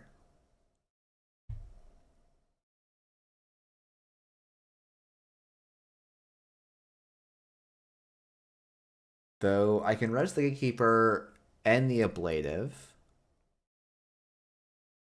Okay. Let's res the Gatekeeper.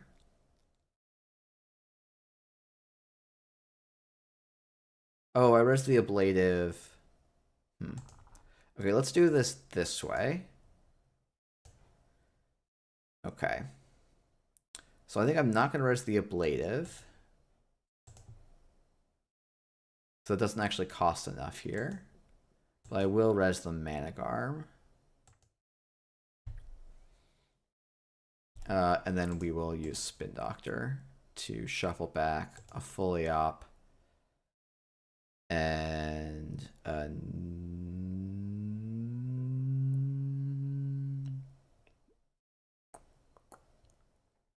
Hollow Man, I think.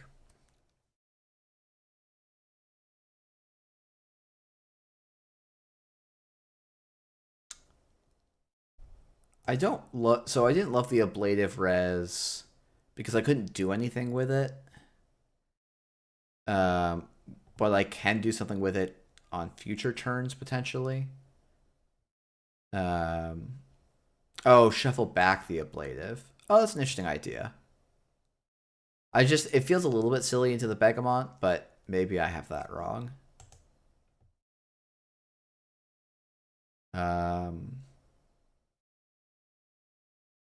I mean, this feels very silly, but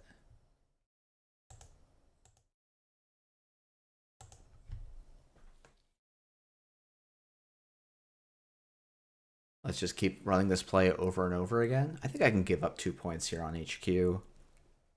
Oh, okay. Yep, that's fine. No res on this drafter, I think. Actually, no, I guess I can res this drafter. Because this server should be safe.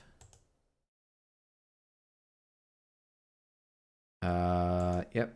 We'll mill 4 from the top. There's just an off-world there. Yep. An off-world end of Vitruvius. It's a bummer.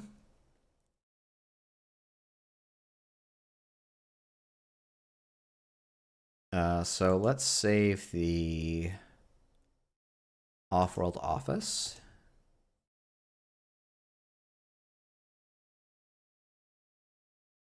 Purge. Torin does know there's an agenda in hand, but it is last click, so it is not safe to run through the drafter.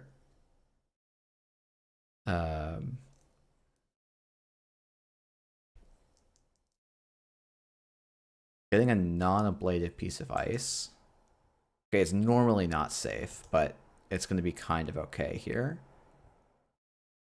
So we're going to add the fully op to hand, and then a Vitruvius onto the board in new remote. And just going to win the 50-50. Did not win the 50-50. GG. That's annoying. That's very annoying.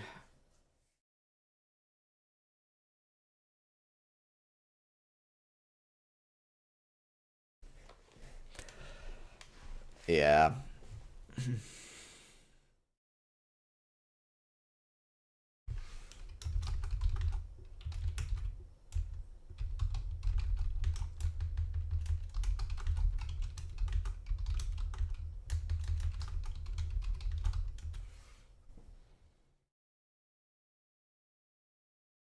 Yeah, there's still like 1, 2, 3, 4 agendas in the deck, but oh man, it's actually the frustrating thing is I think if I sabotage the Hollow Man on the Marrow Trigger and then draw the Rashida instead, like, the game feels pretty solid. I don't know. But thanks for the game, Toron. I should have said that before I left, but I do enjoy this Asa, even though I just lost. Yeah, the Asa matchup is probably a little bit tough, but I think it's funny. Like, if I get 2 counters on the Vitruvius, I think the matchup is, like, quite good for me. But because I couldn't quite afford it, it was kind of rough. I guess we mulliganed into 2 agendas there. Maybe I should have just kept my opening hand.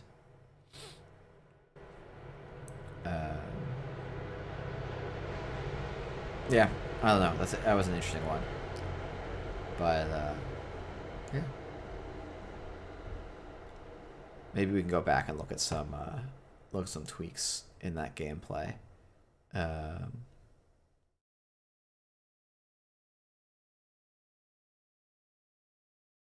Ooh, okay, great. We get to test against Lat. Bing is a very reasonably good player. So we'll see how this goes.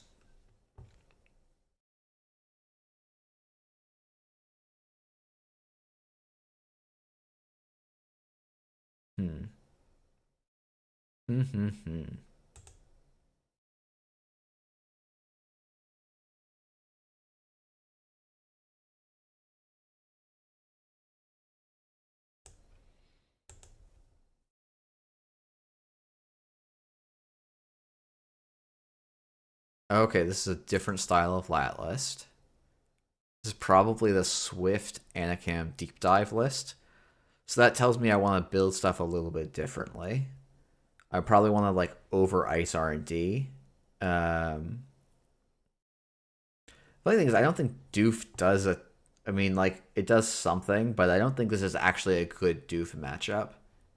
Because I think fully operational is just kind of broken against diversion. Unless you're hardcore Crim. Whiffing on having good assets here is definitely a thing.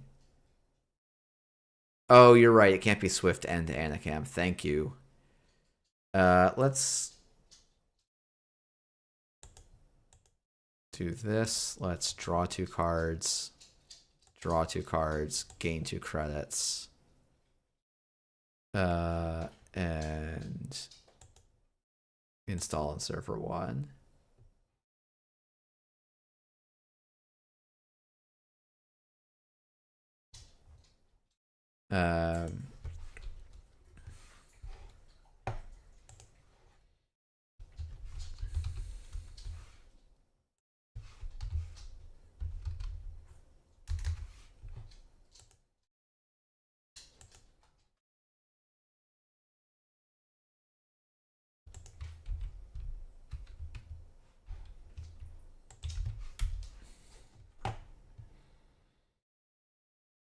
Okay. And Vitruvius off the trick shot. Drafter having just the Ika down is pretty nice there. But we'll just res stuff. Yeah, this being Ika is so annoying. But so it goes. Like, this being the only breaker found and just diving into the drafter.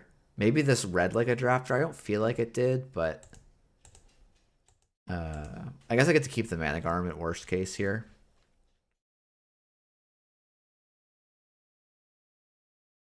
The fact that it was also Vitruvius and there's not an agenda on top. Actually, you know what? Let's just break the lock after discard here. No actions. We'll break the lock after discard so that I can have a chance at agendas. I think it's actually just the Rashida. I don't want either of the other cards back. Yeah, Harris. Thanks for the sub.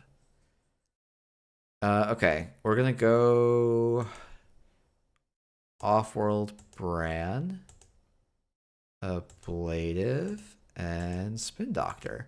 My sub count's actually been climbing up lately, which has been kind of it like stalled for a long time, then it's like climbed up and hit 1700. Yeah, Harris, it's same handles. Use it twitch.tv/UzenGrenSC. That's what it'll be. Um, yeah, my very useful World's Prep streams. Uh, let's see. Oh, you know what? I should probably next time I draw. Oh my goodness. Oops.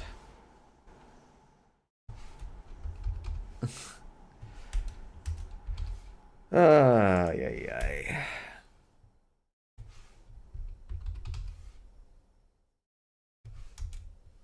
Oh yeah, yeah, yeah, yeah. Okay, let's gain two, gain two, gain two.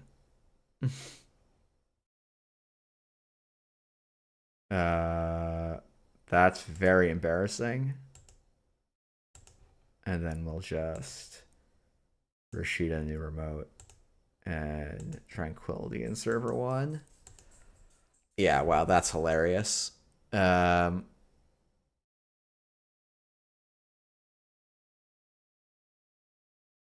it's honestly because I'm not paying attention right now. I'm like doing other stuff and not focusing. This is fine though. Now we can score the off. And the Mavirus is not super important in this matchup. I think this other ice is better. Um,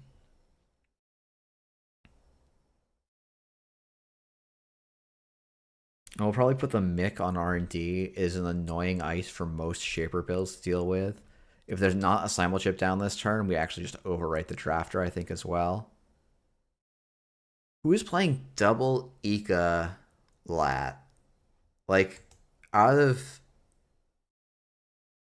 There's decks where I think that makes sense.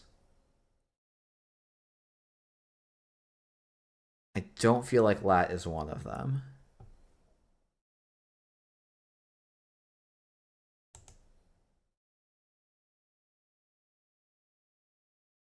Do I put the Hollow Man down anyway? I kind of feel like I do.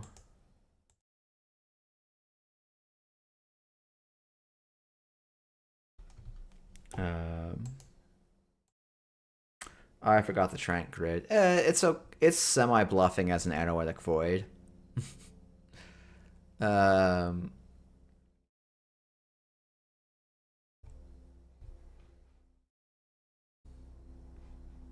what's in the heap here? Just a Palongi? I think that's okay. Yeah, we haven't seen any influence, so like diversion is definitely a possibility. I don't think I mind a diversion here as much. Um,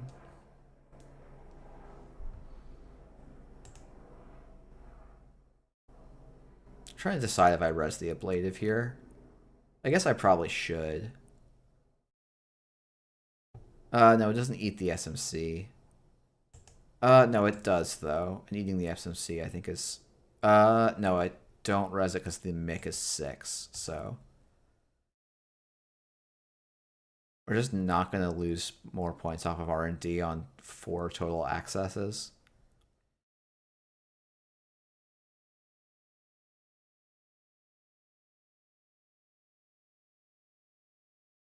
All right, opponent called this being the important server.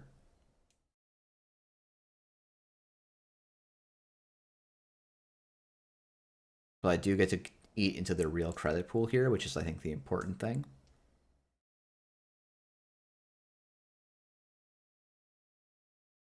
Because their solution for this is either Buzzsaw or Unity. If it's Unity, I'm okay. It's still going to cost them 4 to break. Another 3. It's in Golo. That's better for me. Like, this still cost them 5 to break, and they paid 5 to install. They're down to 2 credits. Like, this is totally fine to me. Biggest problem is I just need to draw a fully op next turn, so it's probably just shuffle back fully op and Rashida. We're just gonna like go pretty aggressively on trying to break R&D lock here. Amakua as well. Interesting.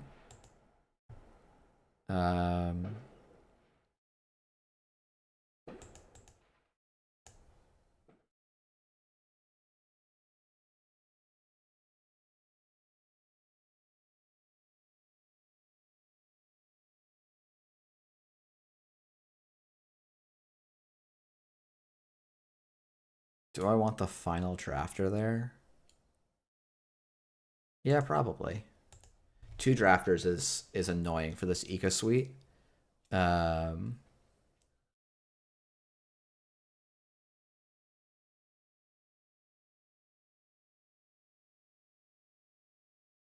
all right, opponent is really drawing.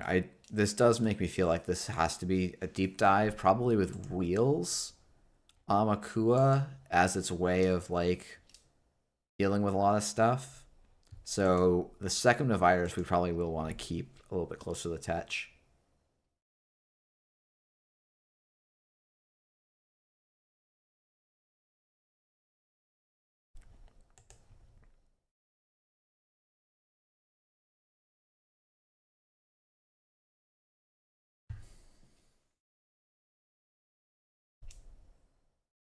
What are we gonna Aesop's away these Ekas?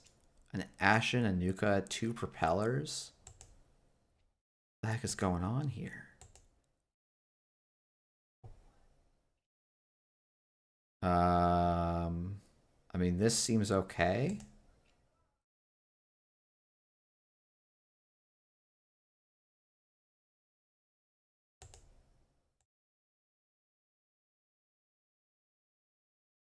And just click for 6.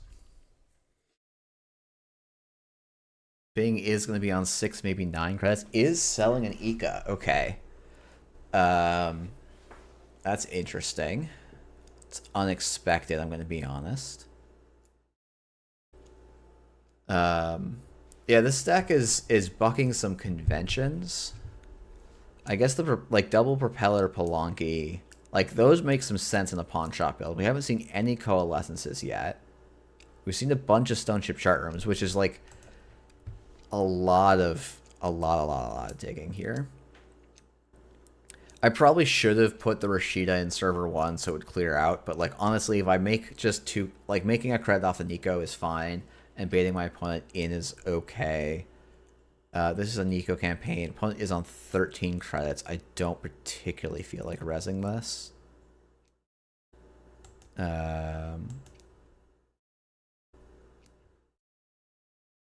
Yeah, 3 of total is definitely suggesting.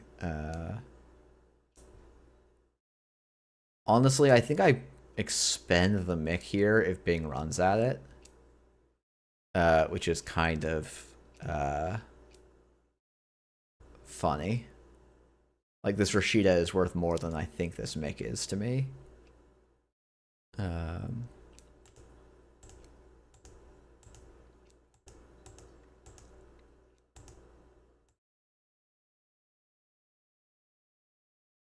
Okay. Does this server do anything for me? Let's think. This is going to cost 2 to paint, 2 to boost, 6.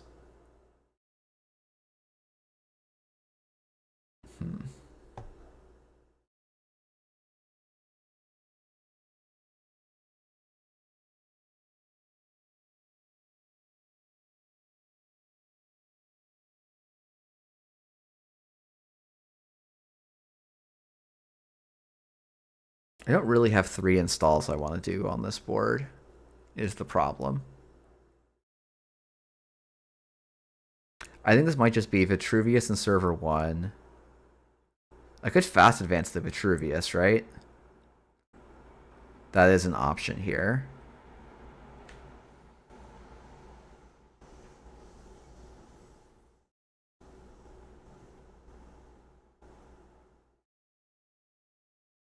There's 2 jailbreaks down. It's just so expensive. I think it's going to be server 6, server 1, gain 2, and credit. And then probably the play is just like bait this Vitruvius and then go back in next turn. There might be 2 pinholes in here, which would be unfortunate. Like there's actually probably 2 pinholes. So you've seen 3 influence. Yeah, I don't think diversion really gets Bing here. Um,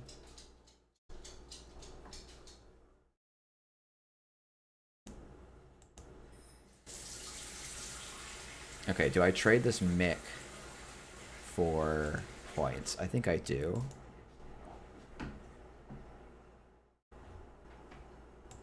Like, I'll trade a Rashida for a 4 counter Vitruvius. I think that's good enough for me.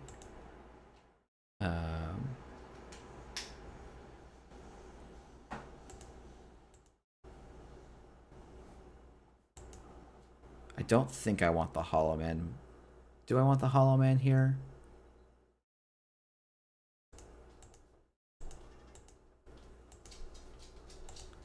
I think getting stuff like Foliot back is good enough.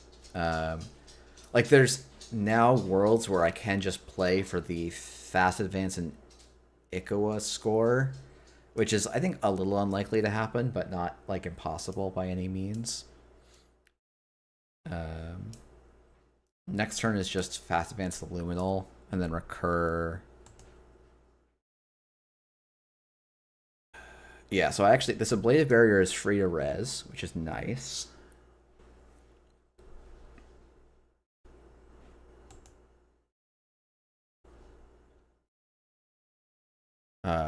Yeah, so we'll res this Ablative Barrier. We will install Rashida in server 1. Triggering Tranquility Home Grid to gain 2. Done. We're going to pop that Ika to install a Propeller. C2, just don't see an Ikawa, thank you. Are we going to run at this Wage Workers? Very nice. Do I res this now? Yeah. And now I'll put Spin Doctor in server 7. Opponent can go and use another Propeller counter. That will take him out of Bran range. So server 1 becomes quite scary. I don't think I can actually res this Gatekeeper, unfortunately. Oh wait, I don't need to res. I'm hallucinating.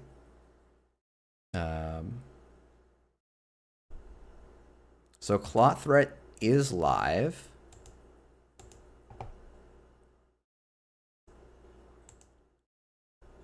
Okay. So I'm going to install in server 1. Tranquility Home Grid to gain 2. Decline. Advance.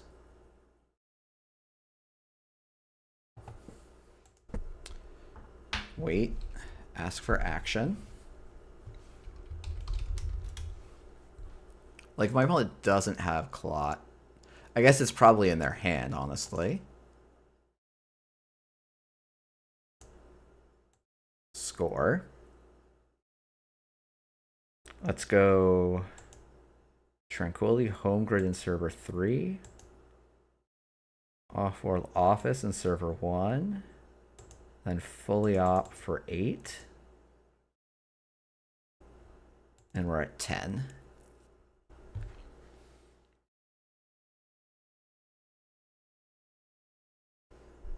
Yep, that is the doof. The much warned doof.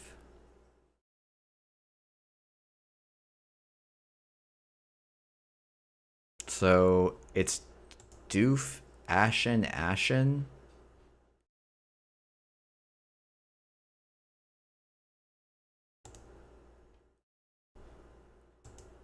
What is this list? 1, 2, 3. Let's assume there's 2 copies of doof for 10. So I get this Drafter Fire, which is very interesting, right? Oh yeah, so I'm going to just Drafter overwrite the agenda if the second Drafter fires. And then I get to just do some recursion tricks as well. Yeah, this is quite bad for Bing. I guess I'm on 2 credits, so I'm not threatening to score anymore. So they can jack out here, in theory. Unless I draw the biotic, because I think I might be able to, like, fully op play the biotic 2 times and still score.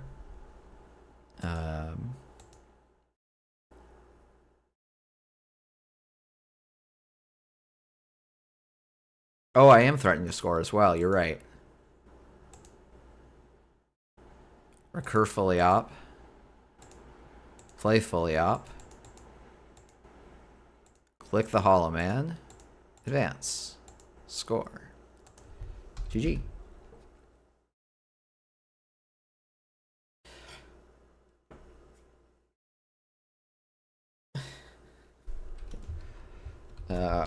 Rough doof placement. Yeah. It's funny because, like, I don't know that there was that many turns where the doof blew me out. I guess we should go back and look, but yeah,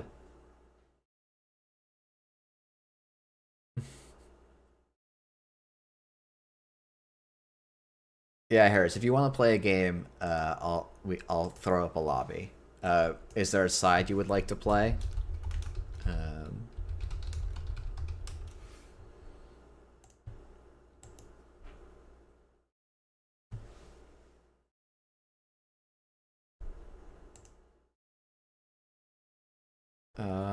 Let's play the host deck. All right. Oh, jeez, this is an opening hand. Holy smokes. Yeah, I agree, Daria. It is very weird that Ian is very good at HB and yet refuses to play it.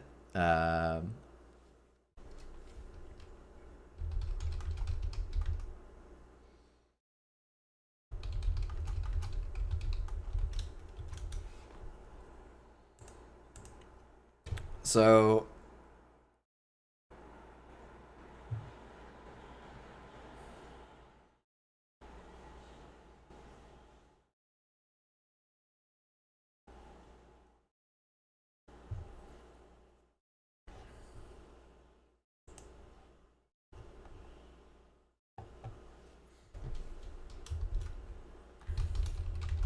sorry, one sec.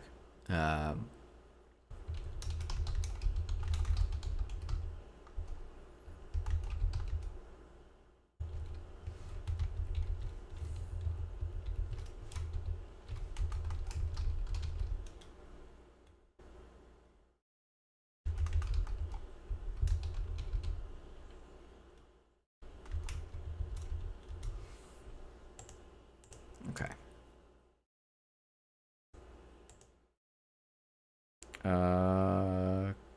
Crew, I guess. Draw patchwork.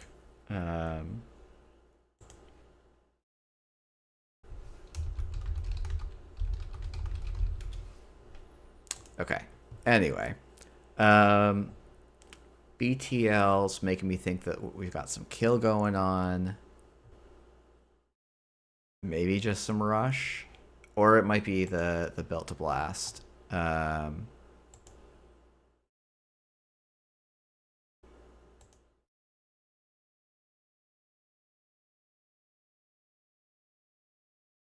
But yeah, I don't know. I think it should be an interesting game. It's hard to tell. Like, just shook a pasta jar to see if it was empty. Lid comes flying off. White sweater ruined. Evening off to a great start. Do you mean like a sauce jar? Because I'm like, if it's pasta, if it's just like loose pasta, I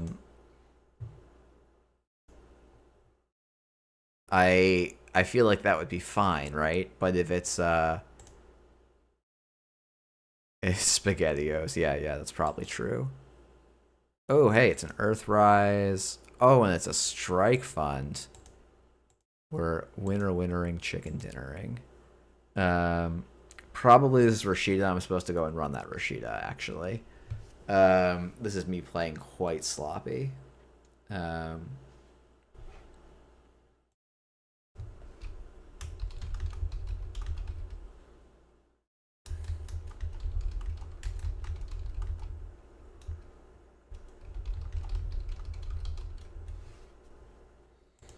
Yeah, going after Rashida there would have probably been pretty good. My Isram was probably not resing on HQ there just to make sure that uh okay, it was sauce. That makes more sense. I don't know that I would ever call sauce pasta, but maybe I'm the one who's wrong about that. I could believe it. So we've got one crew, two prices in the bin. That's a bummer. Oh, but Devil Charm's solid. It's not actually in here. But let's see two ice res, I think. Maybe one ice res, maybe two ice res. We'll see. I think no. I think what I'm going to do is I'm going to give the ice strength and then trash the border control. Be nice if I had the ice carver down already, obviously. Um,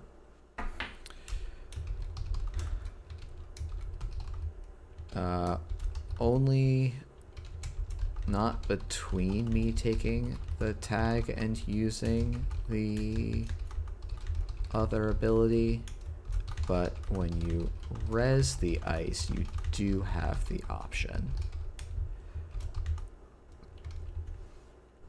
Ooh, spicy. Double border control.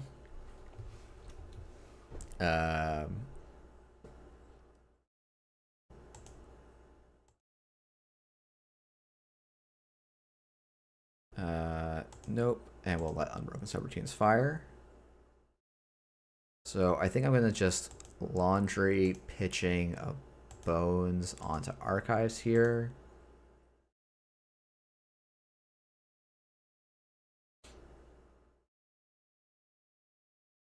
And then we're just going to remove a tag. Stay flipped. We'll lose a credit. Yeah, getting this ice carver down is actually looking pretty valuable. Yeah, I spent a lot of time like, oh, Patrick's. Oh, wow. Oh, Eminent Domain to Kana. This is a lot of triggers here for Isram. We can just see what he gets. So we're probably going to see an Archer, which actually is like a card I would love to see here, even though we're down two crews. Because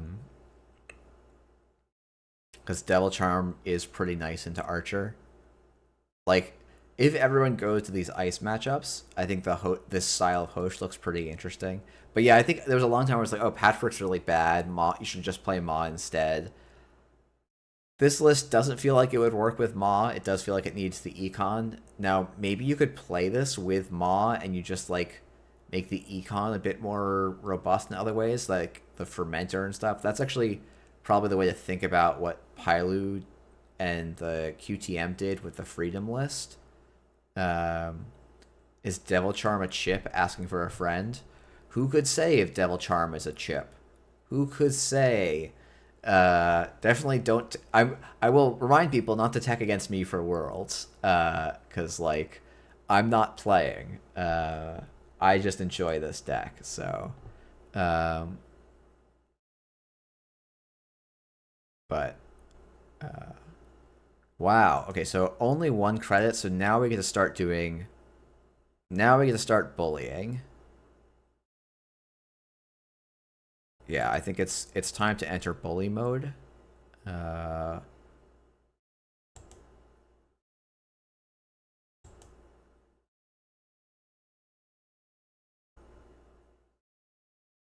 You know what? If there's an ice wall, I've just been outplayed. I can also Devil Charm to get through the ice wall if I really want to. But I think we're just gonna not deal with that. Okay, Archer was in hand. That's rough for our opponent. I think I might actually just install the Leech and then run HQ again. Now I have some actual credits to my name. Next turn might be the turn where I flip Hosh, or I might trash the Tucana.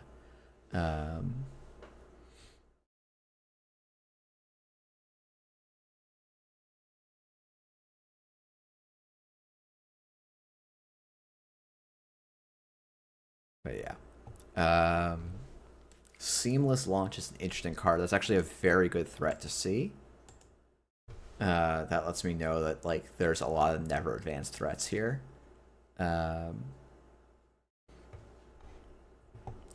in Fire Elf plays a list like that with Maw and crew. Yeah, I went so like the big challenge with that, I guess, is that like the thing that Patchwork is doing right now is it's kind of click efficiency, but there's probably other ways to achieve the same ends. So it'll be kind of interesting to think. Okay. Advance is really interesting here. So it costs me, like, it's actually difficult for me to get into server 1 right here. Okay. So if I can get Amakua up to 2, if I do 2 runs on HQ here, I think I'm just not in.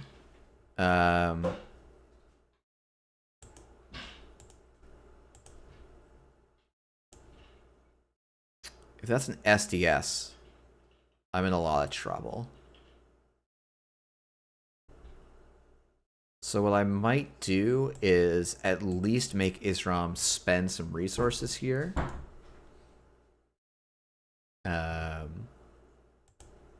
It definitely feels weird to use a Devil Charm and then not actually destroy the ice. But I think it might be the line. I guess actually with another Amakua on the table, like I have other ideas here too. But like this is an advanced seamless score SDS, blow up the Amakua and put me in an awkward spot.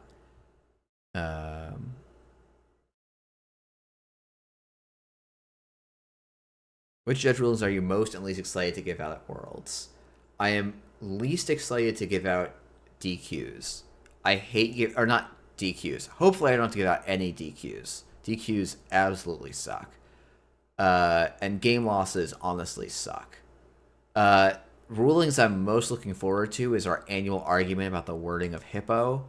And the conventional way that everyone has played Hippo forever, which is the first ice you encounter each turn, that is the outermost on the server, not, oh, it's a Charlotte. Oh, okay. So we're popping this. We're going to 6 credits. Now we're spending 4 forfeiting an archer and blowing me out. Wow. That is interesting. Because I have the Amaku in hand already, I don't mind this too much. And I'll actually just take the turn off with the Hosh. We're going to need our final crew and charm to beat up the archer, probably. But we might just dip on this diversion. Because the point of the diversion is to punish people that don't ice HQ. My opponent has clearly decided to ice HQ. So they have 2 archers and they just drew both of them. That's very unlucky for him. Yeah, so this might be I'm sitting back for a little bit.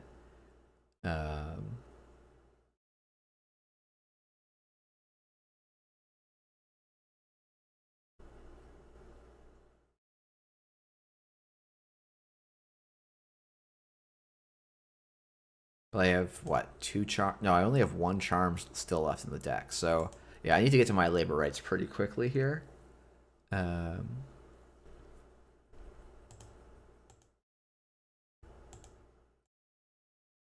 This might be a kill matchup for all I know, but I don't think... It doesn't look like one.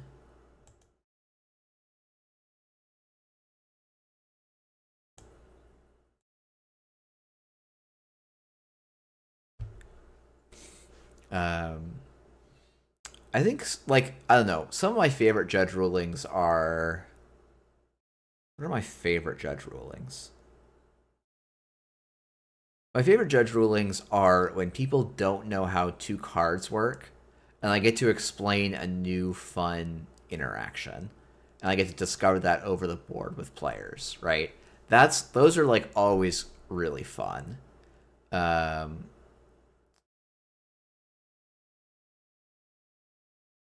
It's been a little bit since I've had one of those.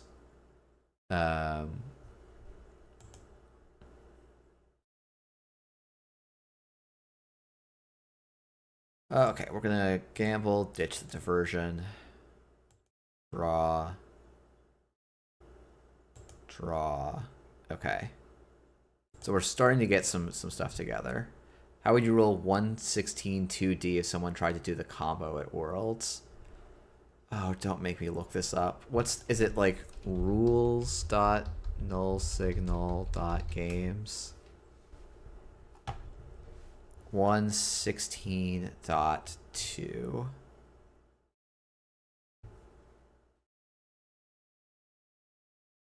D.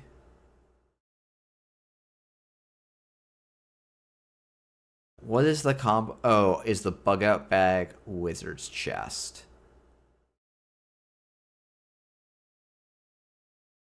So, my understanding of the correct ruling is that when wizard's chest installs ignoring all costs, the cost is like the way I would read 116.2D. The X is 0, and so bug out bag will install with 0 counters. Now that's not 100% correct in all cases, but to me that's how I would read that rule.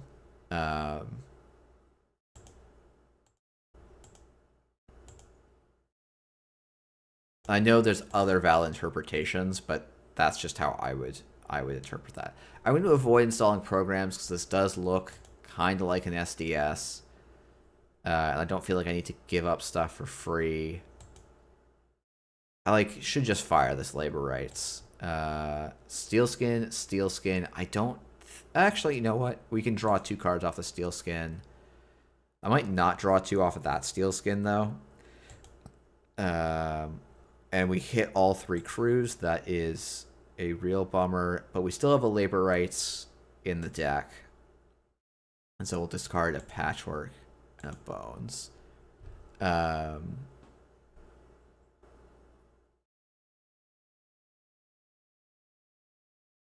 it's gonna be some effort to get back into this game. That archer actually blew me out in a pretty big way. Maybe I was supposed to put some pressure on R&D and archives following that, but be a little tricky without crews. I want crews to start punching a hole in servers.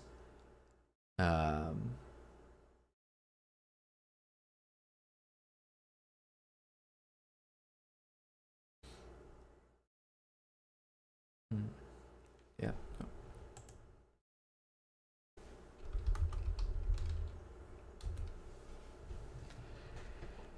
Been seeing the local Berkeley, so it's fun to get more into judging. Yeah, it's a neat. I don't know. It's an interesting thing. It's a very okay. Is this SDS? Oh, it's Basalt Spire. Interesting. So we're gonna call the seamless. So we don't have to do anything now. This is just. Oh, but we do get to use the Ducana trigger here. Which I don't think I mind.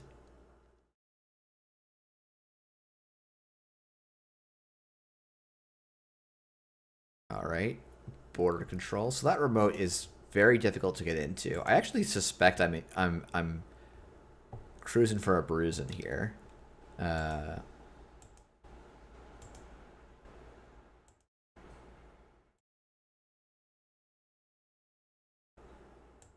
Okay. We have 1 crew down. So we're making some slight progress on this board state. Basalt Spire being a good Vitruvius. Well, I guess it's not a good Vitruvius, but it's a reasonable. It's like a solid Vitruvius in Wayland. It's a little bit funky. It's definitely going to put a bit of rain up. It's going to rain on my parade a little bit here. 9 credits. We can probably get into server 1 if we need to.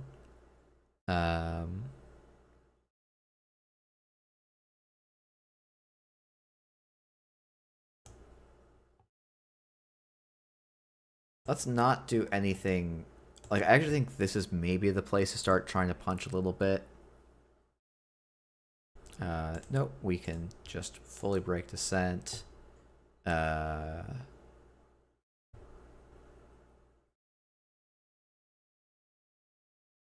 don't mind paying 1 to get an access.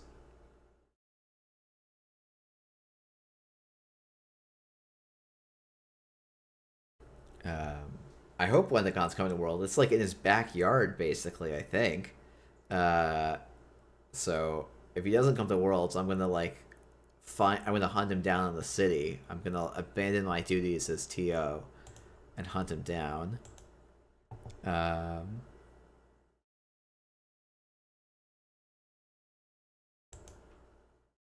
think we can run R&D a second time.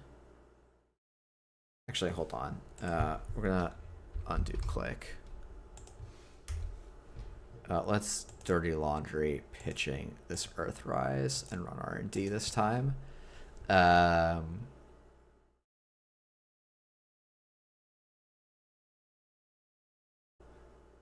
Nope. Fully break descent.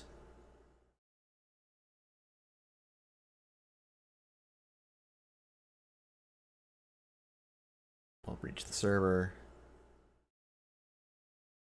So I don't really get into server 1. Only can basalt spy. Or no, they can't basalt for seamless. So I probably do just run server 1 here. The question is actually, do I destroy this border control? Maybe that's correct. Oh, that's great to hear, Hank. I'm really glad to hear that the Greater Bay Area has gotten some. If you do want to use border control before I get a chance to crew, this is your window. That's so sick. The Boston meetup, I think, unfortunately, has lost a bunch of people, but I'm hoping that we can get another crew out tomorrow. Do I get rid of this border control over the logjam? Yes, we have enough crews. We'll continue. I have the Devil Charm as a lot of safety here. Obviously, having another crew on the board would be the ideal here. I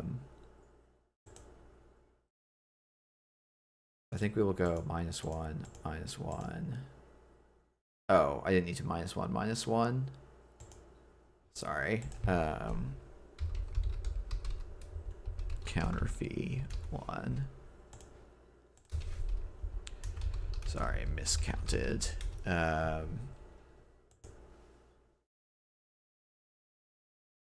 if this isn't an agenda and it's just Rashida, this is going to be a little bit bad for me because I'll be out 2 Devil Charms. And have not killed the same ice twice. But, so it goes. Yep. That is unfortunate. But now we do get to run R&D and see a new card, which is not nothing. And we can actually plan to use our last Devil Charm to blow up the Archer, I think. And start getting some value. Hey, we got some points. We got some points. Yeah, I don't know. It's Boston Meta is on a bit of a downswing, but I think we'll pick back up. I've got a lot of confidence in that. We're just gotta keep running events, and people will show up and doing stuff like streams promoting it. Honestly, I should probably, when we're at Pandemonium for the circuit opener, which I've done literally no advertising for. There's a circuit opener at the end of the month. Oh,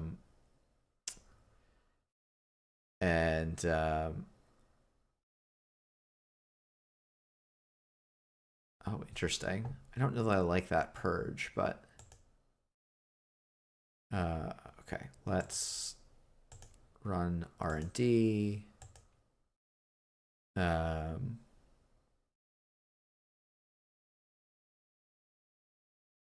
Yeah, I think opponent might not realize the text on Ice Carver. It's funny, I have not installed Ice Carver, but I've had so many games where I'm like, man, Ice Carver would be sick here, wouldn't it? And like, yeah, it kind of is. Feels weird not getting any value off of Patchwork this turn. So maybe we're going to draw. Yeah, that was... Yeah, okay, so we're not getting value off Patchwork. We should be charging the Amakua, I think, basically. Okay,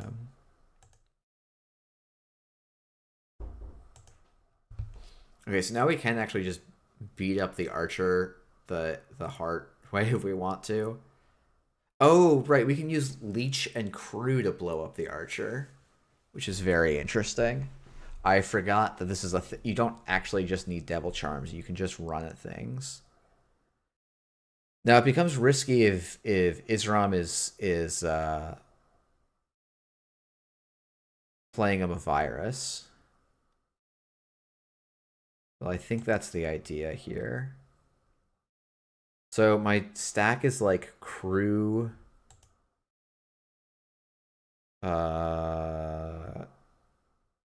It's Crew and Casts. I don't have any strike funds or anything.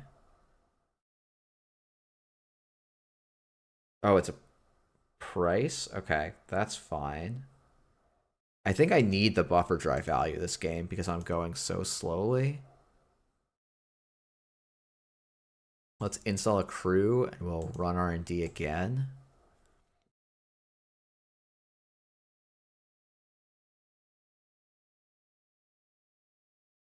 So any 4 strength ice dies. Any 6 strength ice also dies, though in a very expensive fashion, and then I have to take a tag here.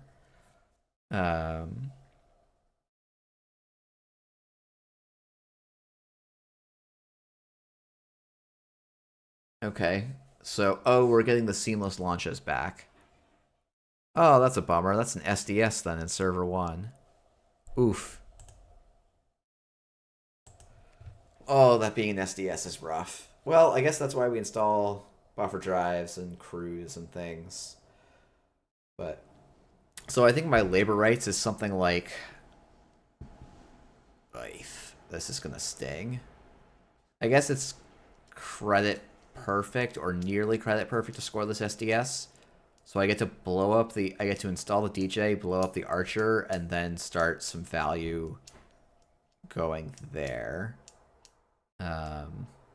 Oh, it's a Spin Doctor in the remote. Okay. That's interesting. That's not what I would have expected there.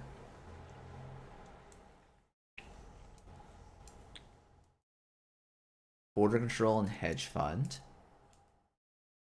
Interesting. So what is this last card is the last daily casts because I don't have the alphabetized fanciness going. I have... Oh, I think my Firefox periodically turns off plugins, and that's why some things look a little... I meant to have a plugin that makes this look visually a little bit nicer.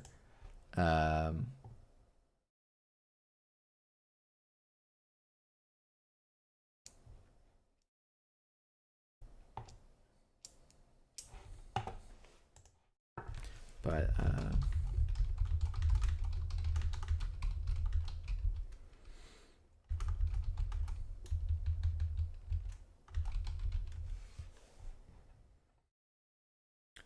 Bears and Boss got set aside efforts to take down the EU teams next month. Yeah. No, for sure. The team event is the most important event. Trashing the Pharaohs. Not sure about that one, boss. Not sure about that one. Yeah, Daria, you'll just play... I tried to play 2 games of Netrunner at once. I tried to play a game of playtesting and a game against, like, a Snare Bear at the same time. And, holy shit, that was hard. I felt so bad. I was, like... I felt bad for both of my opponents. Because they were playing very fast, like, obvious decks. And I was, like... like sprawling around trying to make stuff work. I wish I could say what I was trying to make stuff work in playtest, but obviously I can't. And I've been reminded that snare bear testing is private, but yeah. I will say, like, just getting some friends and like jamming games against what people think is good is just like it's such a fun Netrunner experience. I really like. They don't have to be world champs or anything for that to be a fun experience. Oh, this is because my opponent's actually on 11 credits. This run's not the safest. I can only actually spend 1 credit on this HQ run.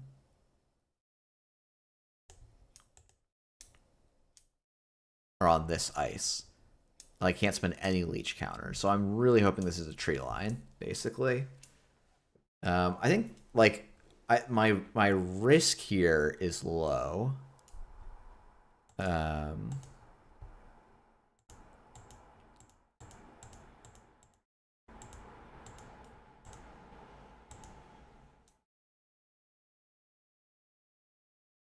But, yeah, Winchester would be unfortunate. I would just break with Amakua and jack out.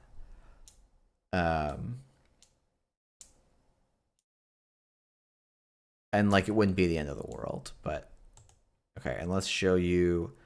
I need the strike fund and the strike fund here more than anything else in the world.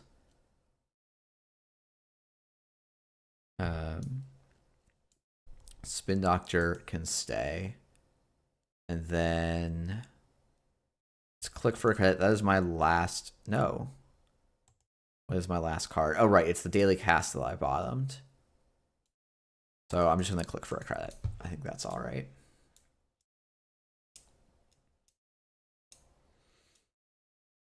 If this is the SDS, Isram is outplaying me in some serious fashion. What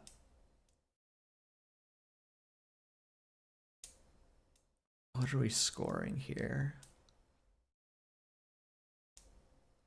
Another Eminent. Okay, we're scoring another Archer. Or like resing another Archer with this Eminent. There's a good number of face downs in Archives also as well on this Basalt.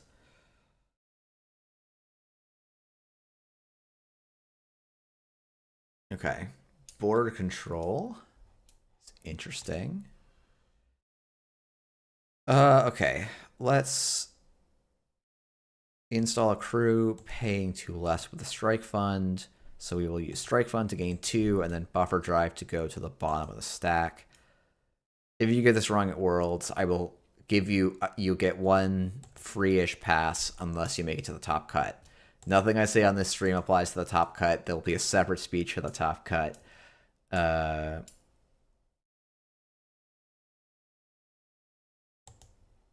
that's an expensive break. Okay.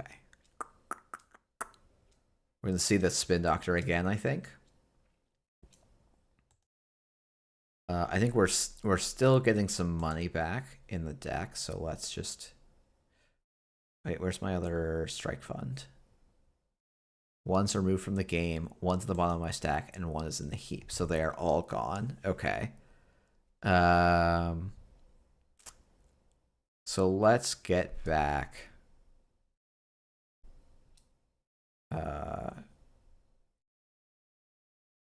casts. Armament subsidy.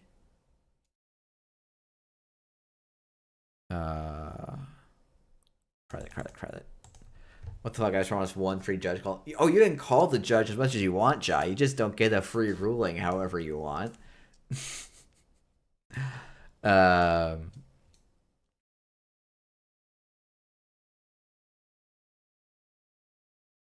But yeah, I'm not gonna, I don't know. No, it's funny. Top cut speech, undoing as a game. I mean, so something I'm trying to think about, and it's gonna be based on the judge staff. Once we get down to a single game of Netrunner happening at a time in the cut, I will probably try and have 2 judges watching the game and just calling every trigger. Maybe not optional triggers. I think that's a conversation I need to have, but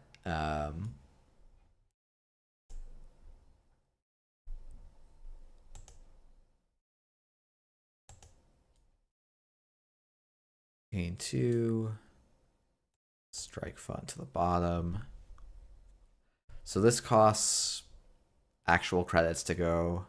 I can click for a credit and run server 1, but I would say with some confidence that's the spin doctor.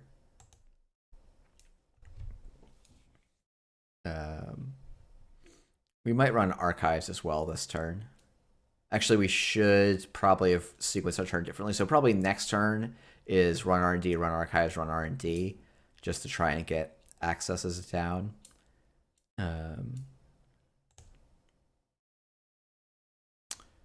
Charlotte can stay. Last click is... Okay, if I install casts and die to Ozef Protocol, I think it's just funny. That's my answer. When I died to Ozef here, I was doing it for the memes. Definitely not because I was value pilled.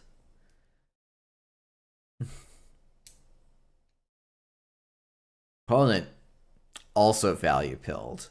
Shuffling back a hedge fund. Seamless launch here.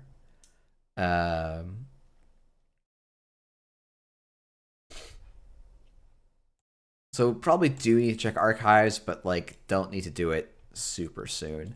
I think this next click is labor rights. Probably get back Devil Charm, Leech, Stargate. Do I want the Stargate? Okay. I think I do want the Stargate. I think I do want the... Leech is probably not super important.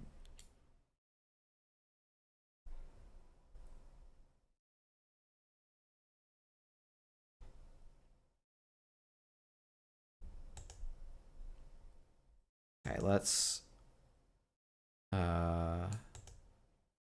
install crew, pitching it to Strike Fund. Strike Fund triggers, gain 2. Put Strike Fund on the bottom of the stack. Let's run R&D. I'm like just gonna die to Ozef and it's gonna be the funniest thing in the world. Tucana can stay. Server 2 cannot. Or I'm gonna die to Angelique. Like there's so many funny, good ways for me to lose here. I'm looking forward to it. Like this is where the snare apologists are like, we got him. So I look forward to that too. My opponent selling the Pharaohs is wild to me. Don't know how to make sense of that. Also, I think JNet automates when you have 0 credits, it always does Hoshiko first, which is cool. But weird that it does it then, but when you're on like more than 0 credits, it asks you the order, which is a little bit funky to me. But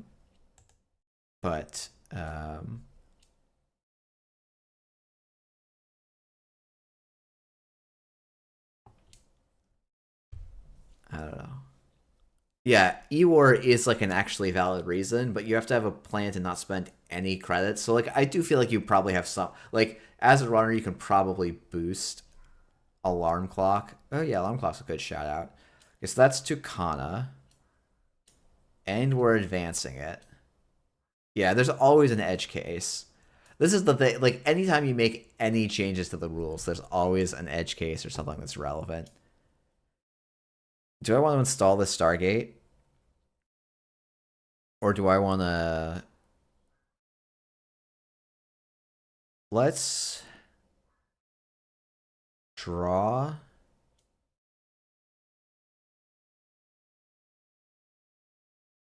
Draw. Run server 1.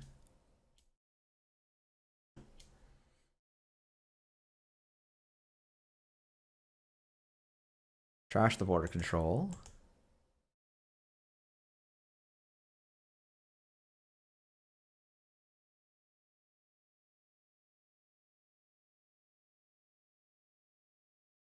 So the reason I'm drawing here is because if this is an Urtica cipher that my opponent is 1000% like doing some high level mind game stuff, I wanna not lose to some silliness. After having just spent the last several turns being like, I lose to several silly things here.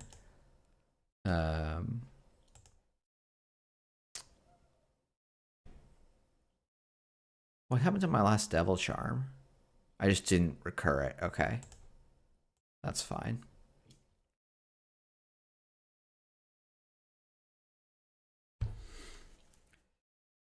Opponent needs to...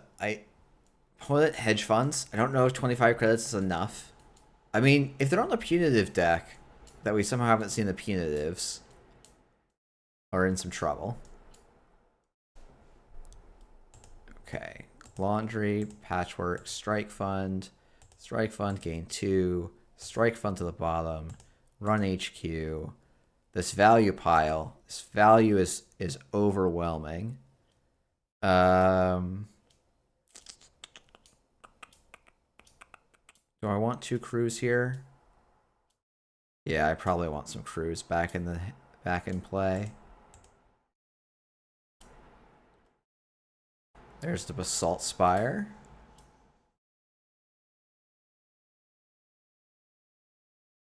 I don't want to run archives because the virus odds feel reasonably high.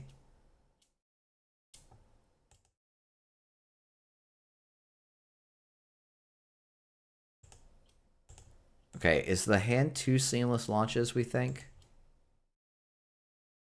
Is the hand 3 seamless launches, we think? I don't know that the last time I've gotten an Amakua up to strength 13. It's been a hot minute.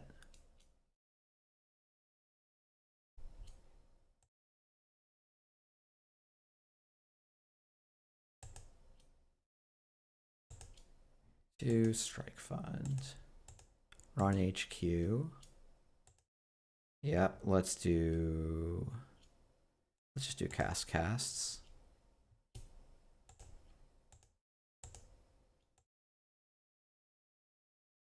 Let's get some points.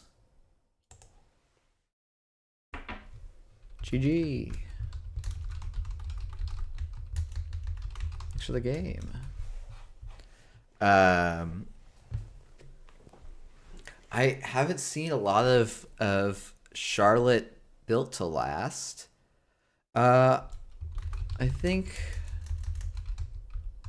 I'm going to start wrapping up the stream for the night, but I stream every Tuesday around 7 p.m. Eastern US. Oh, welcome back. Yeah. Yeah, turn 19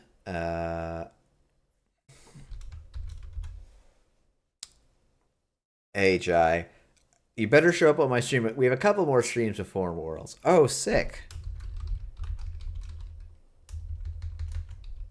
That would be amazing. If you don't... There is a APAC scene, and definitely... some of them are going to Worlds. If you're... Jai, is there a Discord I should point this person to so that you can get in touch with them and hype them up and...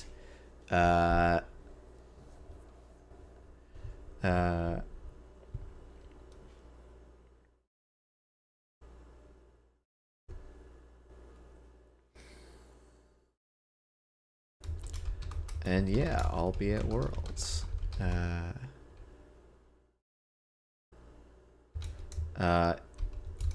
If you're looking for locals, GLC, you can ask in GLC. There are some people in chat eager to get in touch with you.